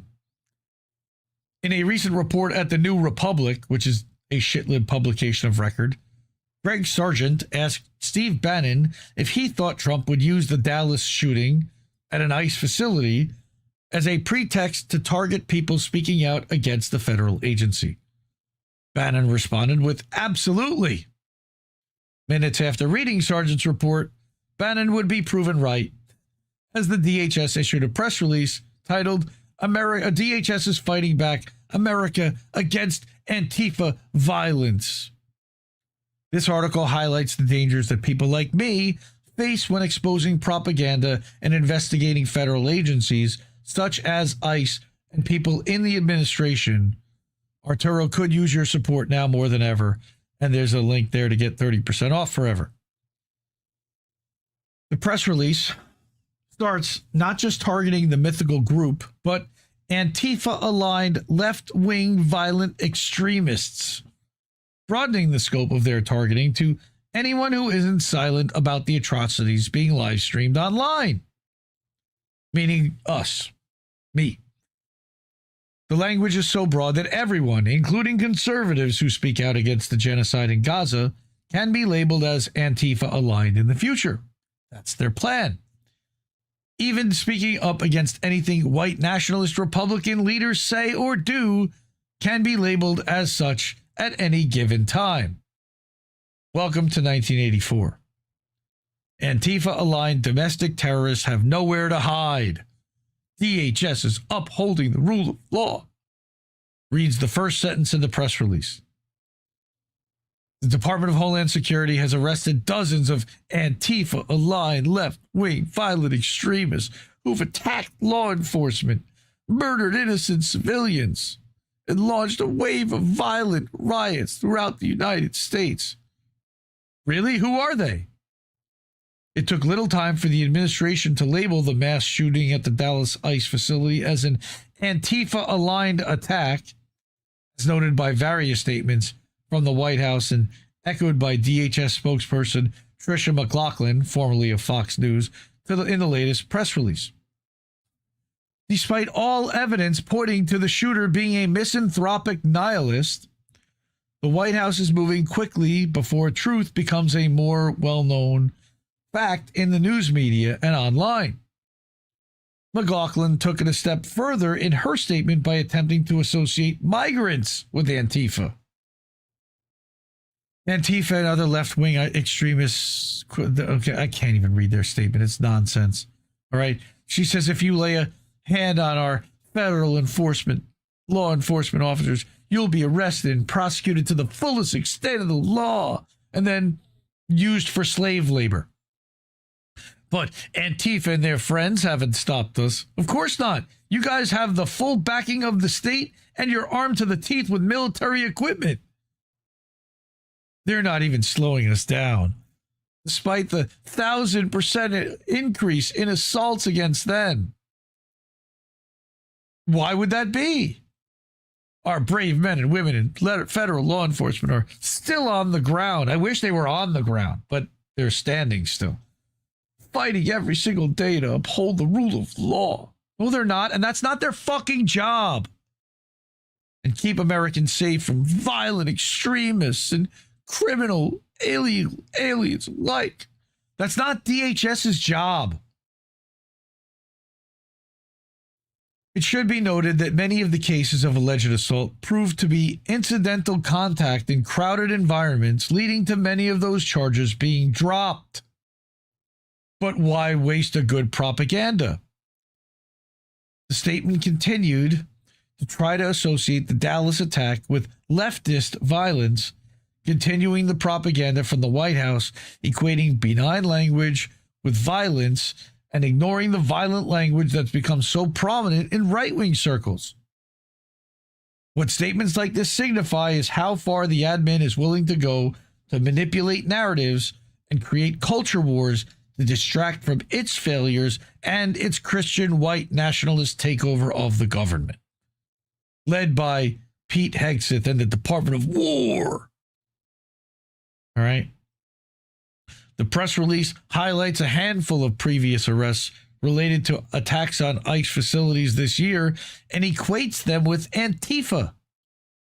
However, at the time of their arrests, none were labeled as such and were instead equated with MS-13 and Tren de Aragua gang members, right? The people who opened fire at an ICE facility were not labeled as Antifa at the time, and neither was the man who claimed to have a bomb while trying to enter an ICE facility, nor was the man who allegedly tried to run over an agent with his car, but they were all accused of being Antifa. DHS even went so far as to list lawmakers exercising their oversight authority at Delaney Hall in Newark as Antifa-aligned domestic extremism. We covered that. What's his name? The mayor of Newark tried to get in, but also the elected Congress people that had authority to visit and to inspect the facility at random. Right. The press release continues to claim that ICE agents were assaulted by the lawmakers, a claim not corroborated by video evidence seen across social media that we played here. The press release then goes on to label arrests during the isolated protests in LA as riots and the alleged assaults on federal agents, most of which didn't hold up in court, as Antifa related. These big fucking snowflake crybabies. They're taking every minor thing that's happened since Trump's Gestapo-like tactics have been implemented and labeling them just as they did to justify disappearing migrants in the early days of their implementation, equating them with gangs and cartels. And in doing so, they're shifting the conversation away from targeting Latinos with violent actions. Right? None of the cases cited by DHS has previously been linked to any gang activity or has been shown to have any links to any groups. Now, since Trump signed the executive order targeting Antifa, we've watched the White House switch up the false accusations. From labeling protesters as protecting gang members, which is bullshit, to making their dissent appear as an Antifa-related straw man. This targeting is no different than labeling people who speak up against the genocide of Palestinians as Hamas supporters to drown out concerns about the slaughter of innocents. Trump's executive order is also quite broad and employs the decades-old strategy of accusing protesters and so-called quote-unquote leftist groups of doing precisely what hate groups do. It's projection. The difference here is that we have more than a century of evidence showing far-right neo-Nazi groups and the Ku Klux Klan employing this strategy and no evidence of the mythical Antifa doing so. Again, the executive order says, quote, this is insane rhetoric. This is right, by the way, out of Project 2025 language. Antifa recruits, trains, and radicalizes young Americans. Really? Where are they recruiting them and how? And to what organization? And where are they organizing? To engage in this violence and suppression of political activity, then employs elaborate means and mechanisms to shield the identities of its operatives. Balaclavas. Yes, elaborate means. Conceal its funding sources because they don't have any. And operations in an effort to frustrate law enforcement and recruit additional members. Who is recruiting on behalf of Antifa? How do you get the job of Antifa recruiter? Is that something I can apply for somewhere? Individuals associated with and acting on behalf of Antifa further coordinate with other individuals and entities for the purpose of spreading, fomenting, and advancing political violence and suppressing lawful political speech. No, you're suppressing lawful political speech. Literally, protesting nonviolently is lawful political speech. 1984 shit. This organized effort, designed to achieve policy objectives by coercion and intimidation, is domestic terrorism. Well, at least you admit what you're doing. Yes, but I think you're projecting again and accusing somebody else of that which you are guilty.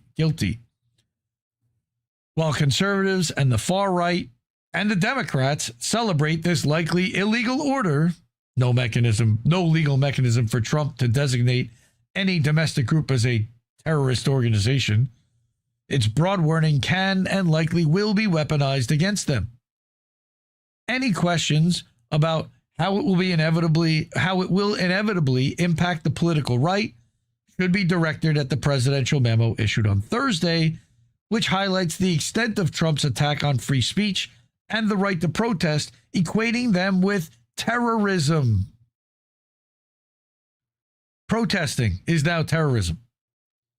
The White House's justification, unsurprisingly, only highlights attacks on Trump, Big Head Chuck, the rapist in the Supreme Court, Brett Kavanaugh, and the Dallas ICE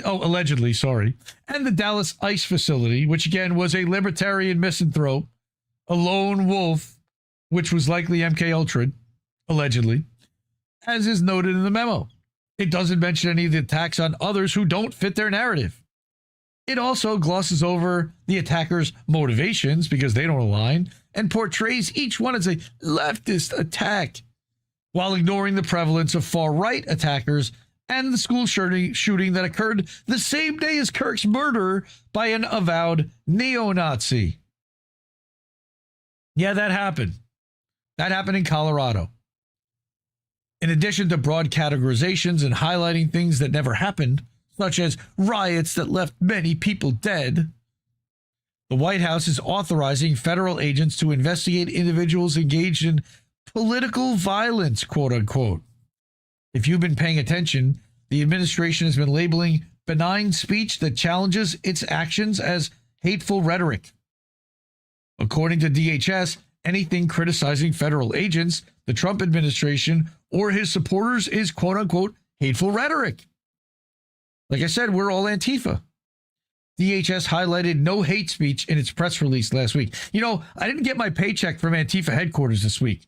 Who do I call? Is there somebody at Antifa HQ? Is there somebody in Antifa HR for me to call?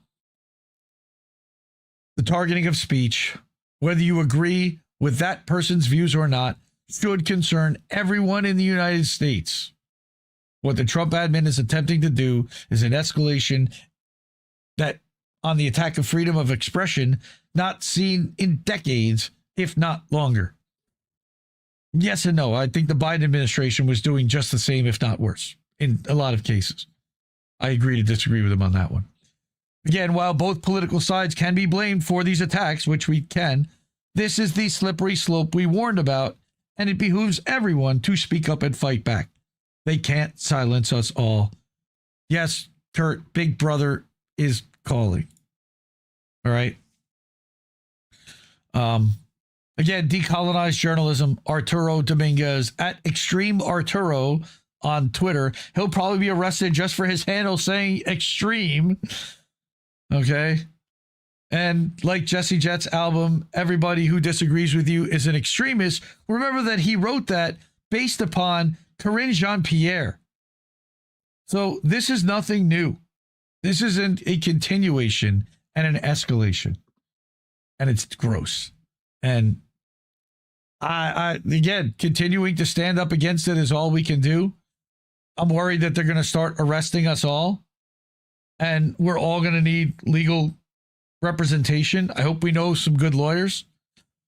I don't know if there are very many lawyers out here on the left because, you know, people with money tend to not like what we do. But, you know, we're going to need some help because there's a lot of illegality happening here. There's a lot of injustice happening here. And there's a lot of people that are left kind of exposed and suffering. And it's going to get a whole lot worse. I still feel like we're in the beginning of this whole thing. All right. Remember, this is year one of the Trump administration this time. We still got 3 more years of this shit. It's frightening. And again, as Monarch correctly points out, Trump is distracting again from anyone talking about the Epstein files. Yes, I mean, I think we know what's in the Epstein files and who's in the Epstein files. And yes, child trafficking and criminal financial crimes and transhumanism, and we already know all the names. I mean, we do. Those names have been out for years. So what are we looking for here? And the testimony of the women who are literally suing the federal government because the government has now acknowledged that Epstein was definitely a trafficker and they dragged their feet on punishing him. So I got a lightning round real quick. Still no reef, so I don't know what's up with that, but lightning round. Kristi Noem, the dog shooter, fast-tracked millions in disaster aid to Florida tourist attraction after a campaign donor intervened. You want to talk infuriating and the corruption state that we live in? This is an embodiment of that corrupt state. All right? The DHS chief has been widely criticized for slowing down FEMA's response after natural disasters.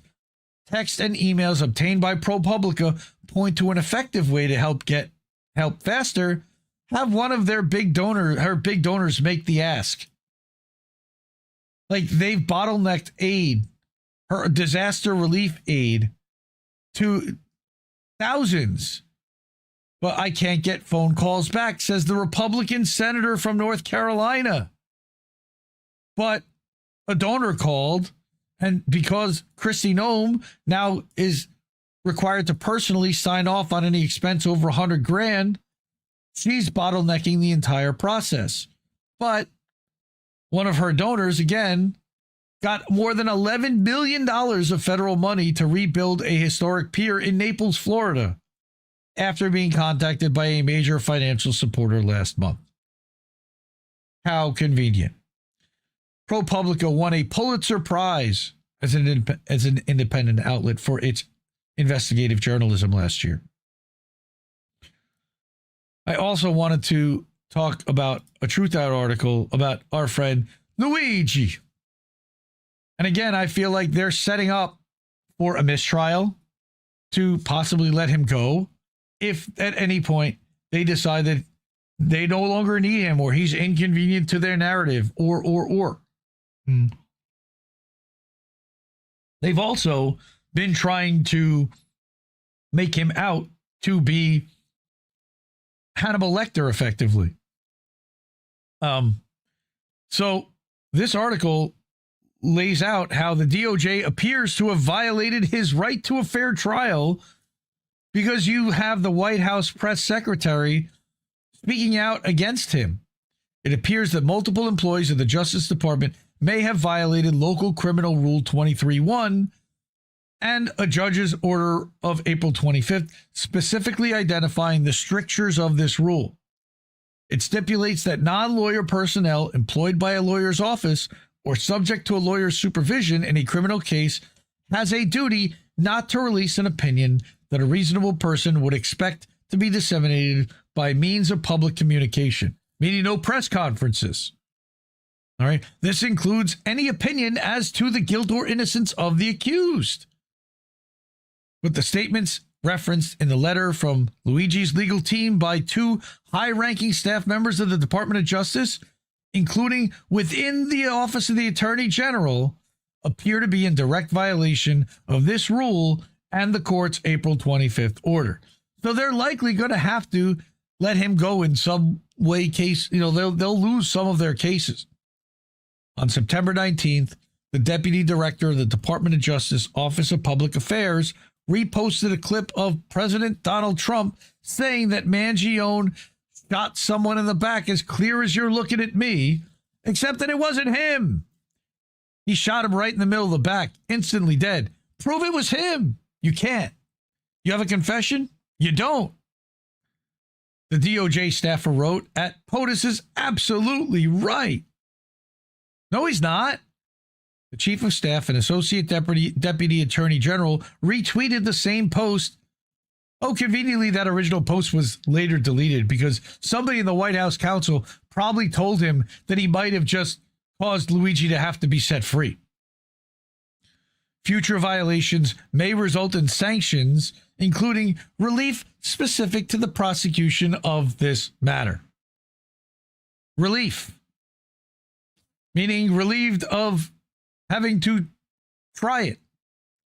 The letter to the court from Mangione's lawyers includes numerous examples of Trump administration officials speaking about Mangione's alleged guilt in the fatal shooting of United Healthcare CEO Brian Thompson in New York City last year.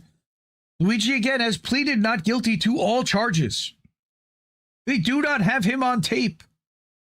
They have a shadow of someone in the background. There is no clear picture with his face showing that he did this. He's going to win. They don't have evidence. During a White House press briefing on September 22nd, the White House press secretary said Mangione was a left-wing assassin who shot United Healthcare CEO Brian Thompson right in the back in New York City. No, allegedly. No, he's accused of. No, they're just straight up saying he did it. And then you had Stephen Miller, same thing. Of course, the CEO was brutally gunned down by another self-described so-called anti-fascist. Again, there's that Antifa thing again. That was then celebrated by the other self-described anti-fascists. Yes, I oppose fascism. I oppose fascism. I oppose genocide. And I support Palestine action. And I guess that makes me a criminal and Antifa. The White House Deputy Chief of Staff for Policy reposted the clip on Twitter because he's a fascist.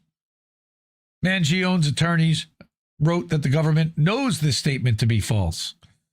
The government has indelibly prejudiced Mr. Mangione by baselessly linking him to unrelated violent events and left-wing extremist groups, despite there being no connection or affiliation. A recent, tragic, high-profile murder has only increased this prejudicial rhetoric. All right, talking about Charlie Kirk. The attempts to connect Luigi with these incidents and paint him as a left-wing violent extremist are false, prejudicial, and part of a greater political narrative that has no place in any criminal case, especially one where the death penalty is at stake. All right. I guess I read that whole article because it's short and it's a good one. And it's important to talk about Luigi.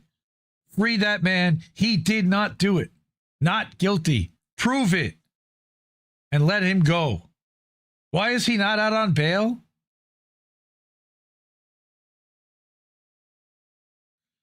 One other thing I wanted to mention is what's going on in the UK. Keir Starmer came out and talked about advocating for a digital ID and said that in order to work in the UK, you're going to have to work. You're going to have a digital ID.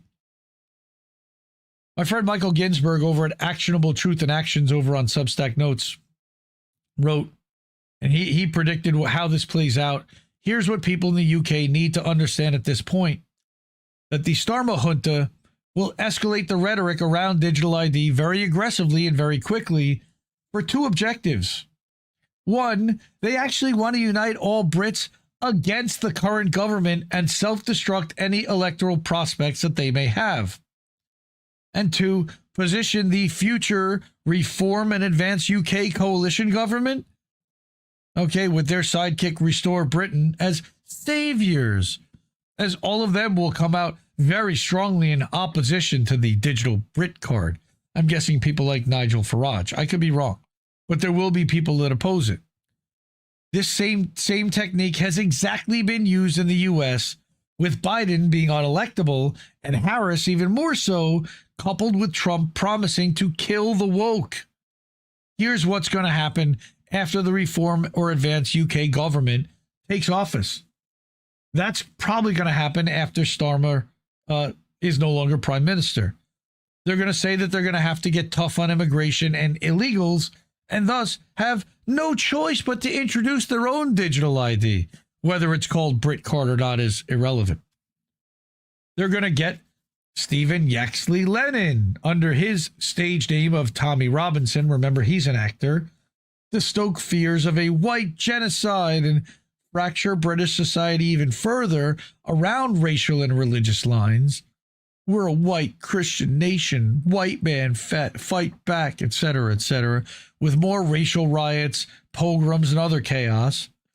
Reminder that Yaxley Lennon is a senior apparatchik for Advance UK and almost certainly an outright Mossad agent, for real. Allegedly. Following number 2, they will introduce a crackdown on civil liberties under the pretext of restoring order, which will also involve some form of digital ID for travel or other activities. I understand they're already telling people traveling to the UK soon that they're going to have to record their fingerprint and retinal scans. Needless to say, the incoming reform advanced UK government will be the single most pro-Zionist government the UK has had for the last 100 years at least. Watch out for this. Just like the Trump administration is the most pro-Zionist U.S. administration, slightly eclipsing the Biden administration. The way out of the current predicament for the UK is not through the ballot box, and never, ever, ever, ever will be as long as the current political setup is in place. None of the above. Same goes for pretty much anywhere else on the planet, but definitely also the US and every single Commonwealth country, without exception. People of the UK, finish the story. It's only one poll, but even so, are we on the cusp of a massive change in our politics? Sky News can now reveal the latest polling projection from YouGov. And here it is.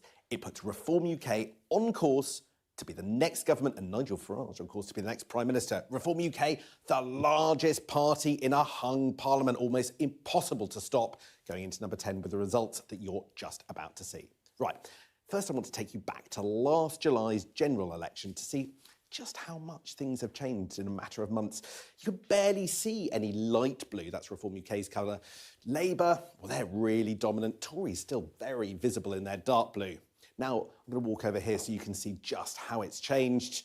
And here it is. Look at this. So much light blue. It's really incredible. The North East, the East Midlands and Wales, all Reform UK dominated. Supporting Labour, genocide might have hurt them? A few heartlands. A third of their seats actually now would be in London. And the Tories, well, they're wiped out in the southwest and not even much dark blue in their southeastern heartlands. Neoliberalism is dead, folks. This is what the House of Commons would look like. And the party with the most seats, Nigel Farage's Reform, up to 311 seats. That's up 306. Incredible result for them. But even the Conservatives are losing 76 seats. That would mean them losing 2/3 of their seats. As for Kemi Badenoch's Tories, down on 45 seats. That's pretty existential by the time they reach that low level. Again, down 2/3 of their seats.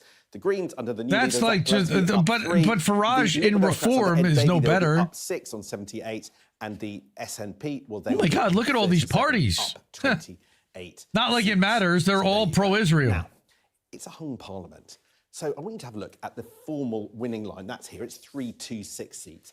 And so where's the coalition? They're almost there. They're just 15 seats short of that. So what would happen? Now, they deny it at the moment, but quite frankly, the most likely outcome is Conservatives are going to align with them. End up voting with Reform UK to put a Reform UK leader, Nigel Farage, in Downing Street. There are alternatives. The Tories could abstain, but Reform UK actually would still then have the most votes to put Nigel Farage in number 10, even under that. It's only if all of the parties, including the Tories, apart from Reform UK, voted together. And also, you had the Northern Ireland parties that aren't in this poll, taking them over the winning line, that you'll get somebody other than Nigel Farage in Downing Street.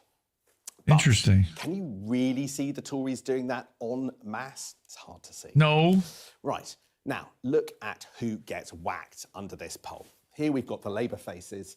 And look, Yvette Cooper, Wes Streeting, former leader Ed Miliband, deputy leadership contender Bridget Phillipson, former leadership contender Lisa Nandy. This is music to my ears, but who replaces them is no better. Projection. And lots of prominent Tories too. Bye, Pretty Patel. Fuck off. They're Pretty Patel. You've got Stuart Andrew, James Cleverly over here. She was former Home Secretary. Tory party chairman. So many would be gone. Now, I want you to focus on a couple of things.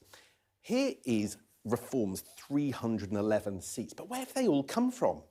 Well, look at this. 231 of them have come from Labour. That's where the seats are from for Reform UK under this. Yeah, everybody 71 fucking from, hates Keir Starmer. Tories, 5 seats Reform hold on to, and the Liberal Democrats supply 2. Now, will Farage continue the genocide is the question. Will he be worse than Starmer? Across the whole of Great Britain. But let's zoom in on Scotland. Let's see that now. Now, of course, these are Westminster seats, but still, the SNP up to 37 seats. You can see that there. Labour wants the party of Gordon Brown down on 9. Just 1 Conservative. Now, when you look at this picture, it doesn't suggest that Labour wins next year's Scottish Parliament election. Now, you think? Let's look at Wales. Come over here. Reform UK.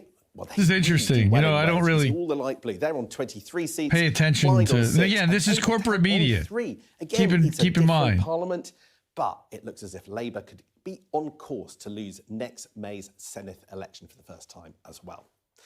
If this poll reflects the next election, this suggests we are heading for a very different type of politics than we're used to.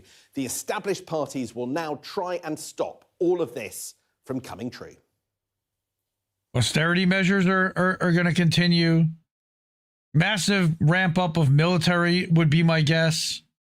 Continuing to fund Ukraine. Like, damn. Okay. Well, fuck the UK. All right. Before I do the GoFundMe's real quick, still no word out of Reef, so I'm guessing we're not going to be able to do boats tonight. That sucks. That's disappointing. We'll have to maybe do that tomorrow night. Do Boats Uncensored on Monday night. But we are independent. We are user-funded. We do not take corporate funding. We do not take any sponsored dollars. We rely on you and our own pockets to fund this outlet. So if you're able to and it means, please support the media you want to see. Support independent media. Subscribe somewhere. Or you can tip us at Cash App, $, Indie News Network. $5, $10, whatever it is. ko-fi.com/Indie News Network. And you can buy us a coffee. You've got paypal.me/Indie News Network. You've got our website, indienewsnow.com. Again, self-hosted over at indienewsnow.com.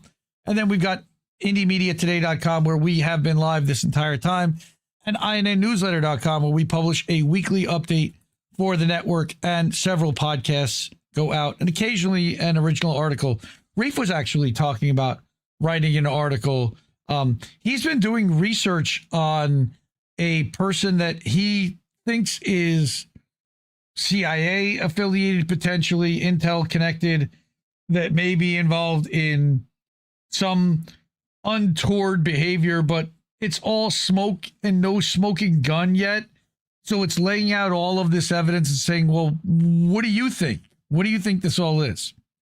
Thank you, Kurt, man. Love you too. Appreciate you. Appreciate everybody for hanging out. God save the queen. No, don't save the queen or the king. Fuck the king.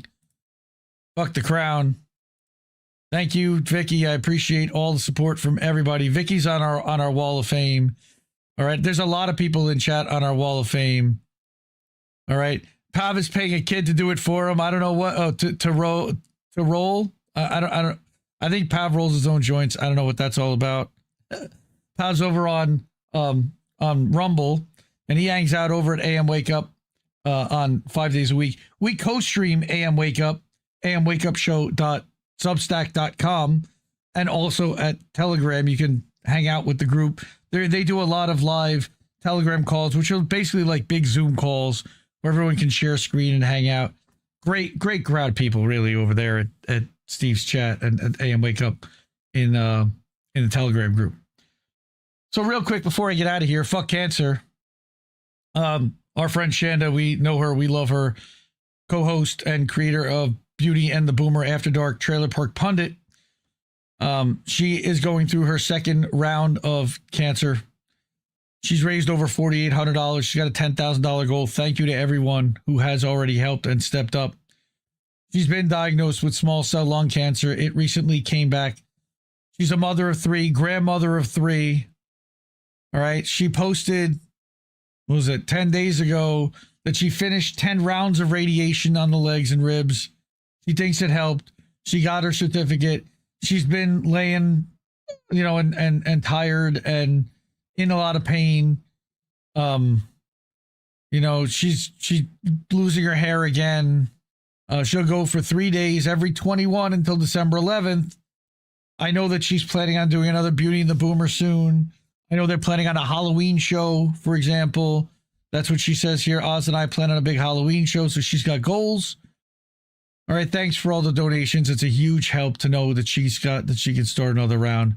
She literally posted on Facebook today that how overwhelmed she is at all the love and support that she's gotten. And thank you to everyone for standing with our friend Shandon, our sister. Likewise, our friend Anthony Malecki in chat, his sister-in-law Natalia was stopped by cops over a registration and what they thought was overdue or expired, but it wasn't.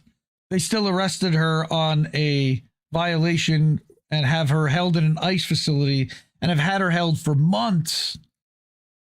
And he posted an update this week that at her latest immigration hearing, she broke down and started crying, begging to receive bail for the non-violent misdemeanor that she's been accused of, but not convicted of, with no criminal history, and she was here legally. The judge got upset at her crying and denied it. What an asshole. She's been held for almost 3 months by ICE and is not a flight risk or danger to anyone. They want to deport her. Her mental and physical health is deteriorating every day. Please share and donate if you can. And this is her GoFundMe, Natalia's. Okay, working mother taken by ICE. Please help. It's just awful. And again, hers is not a unique story, sadly. Mikhail, thank you. Nelio Nostrum in the chat. Charlie Mack, 4 days ago. There haven't been very many unfortunate donations to this GoFundMe recently. So anything anyone can do, really, the bills are still piling up. And she's still unable to get out and obviously work and provide for her family.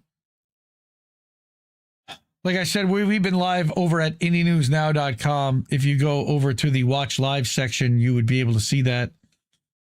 There's also an unfiltered RSS feed coming in from independent outlets like Unicorn Riot and Antiwar.com and A Skeptic, who's been featuring our live streams and our Substack articles. Thank you so much for that. You've got Angel and Angel's stream earlier today with on the Ocho for the baseball show.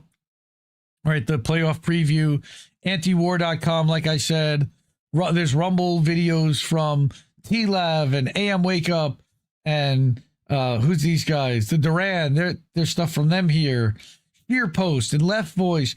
Over 100 outlets and video creators. I believe I've even got Noteworthy in here. So whenever I may have to add the YouTube stuff. I don't have YouTube flowing in here yet, so maybe not.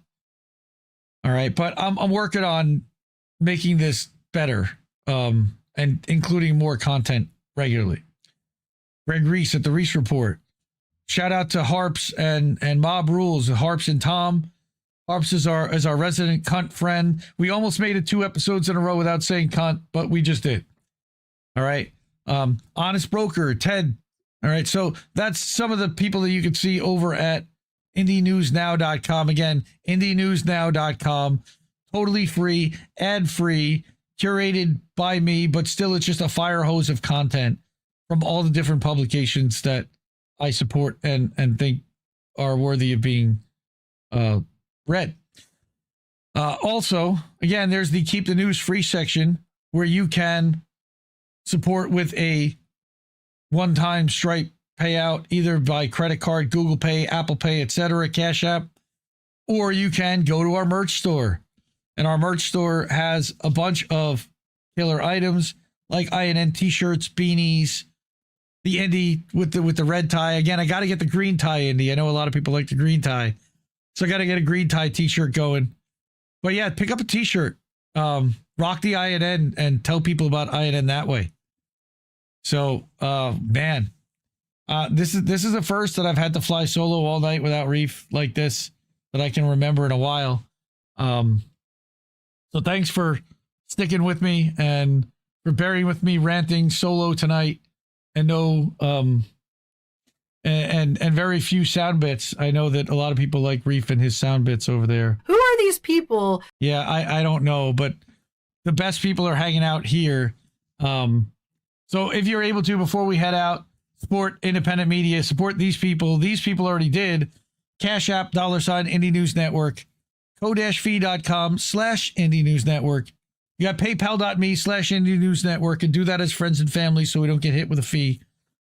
Again, at indienewsnow.com, which I just showed you. And then you can subscribe monthly or annually over at Substack at innnewsletter.com or at indiemediatoday.com. So, man, I'm a little disappointed that I missed my buddy. But this was fun. I enjoy doing the show every Sunday night. I love you. I love you all, and I appreciate you all for putting up with me. And man, that was a long, ranting, depressing fuck Israel segment. I apologize. Lord, I apologize. But this is what's happening in the world, and we can't ignore it. There are too many outlets that just want to bury their head in the sand or only tell one part of the story, and we're not going to do that. I'm going to try to go to as many places as I can, bring as many trusted independent journalists, outlets, and opinions and perspective as we can, and we're going to keep doing this. So, all right, I don't have any of his goodbye, although I do have this. No, we just fucking lost the stream. Night, everyone. Love you.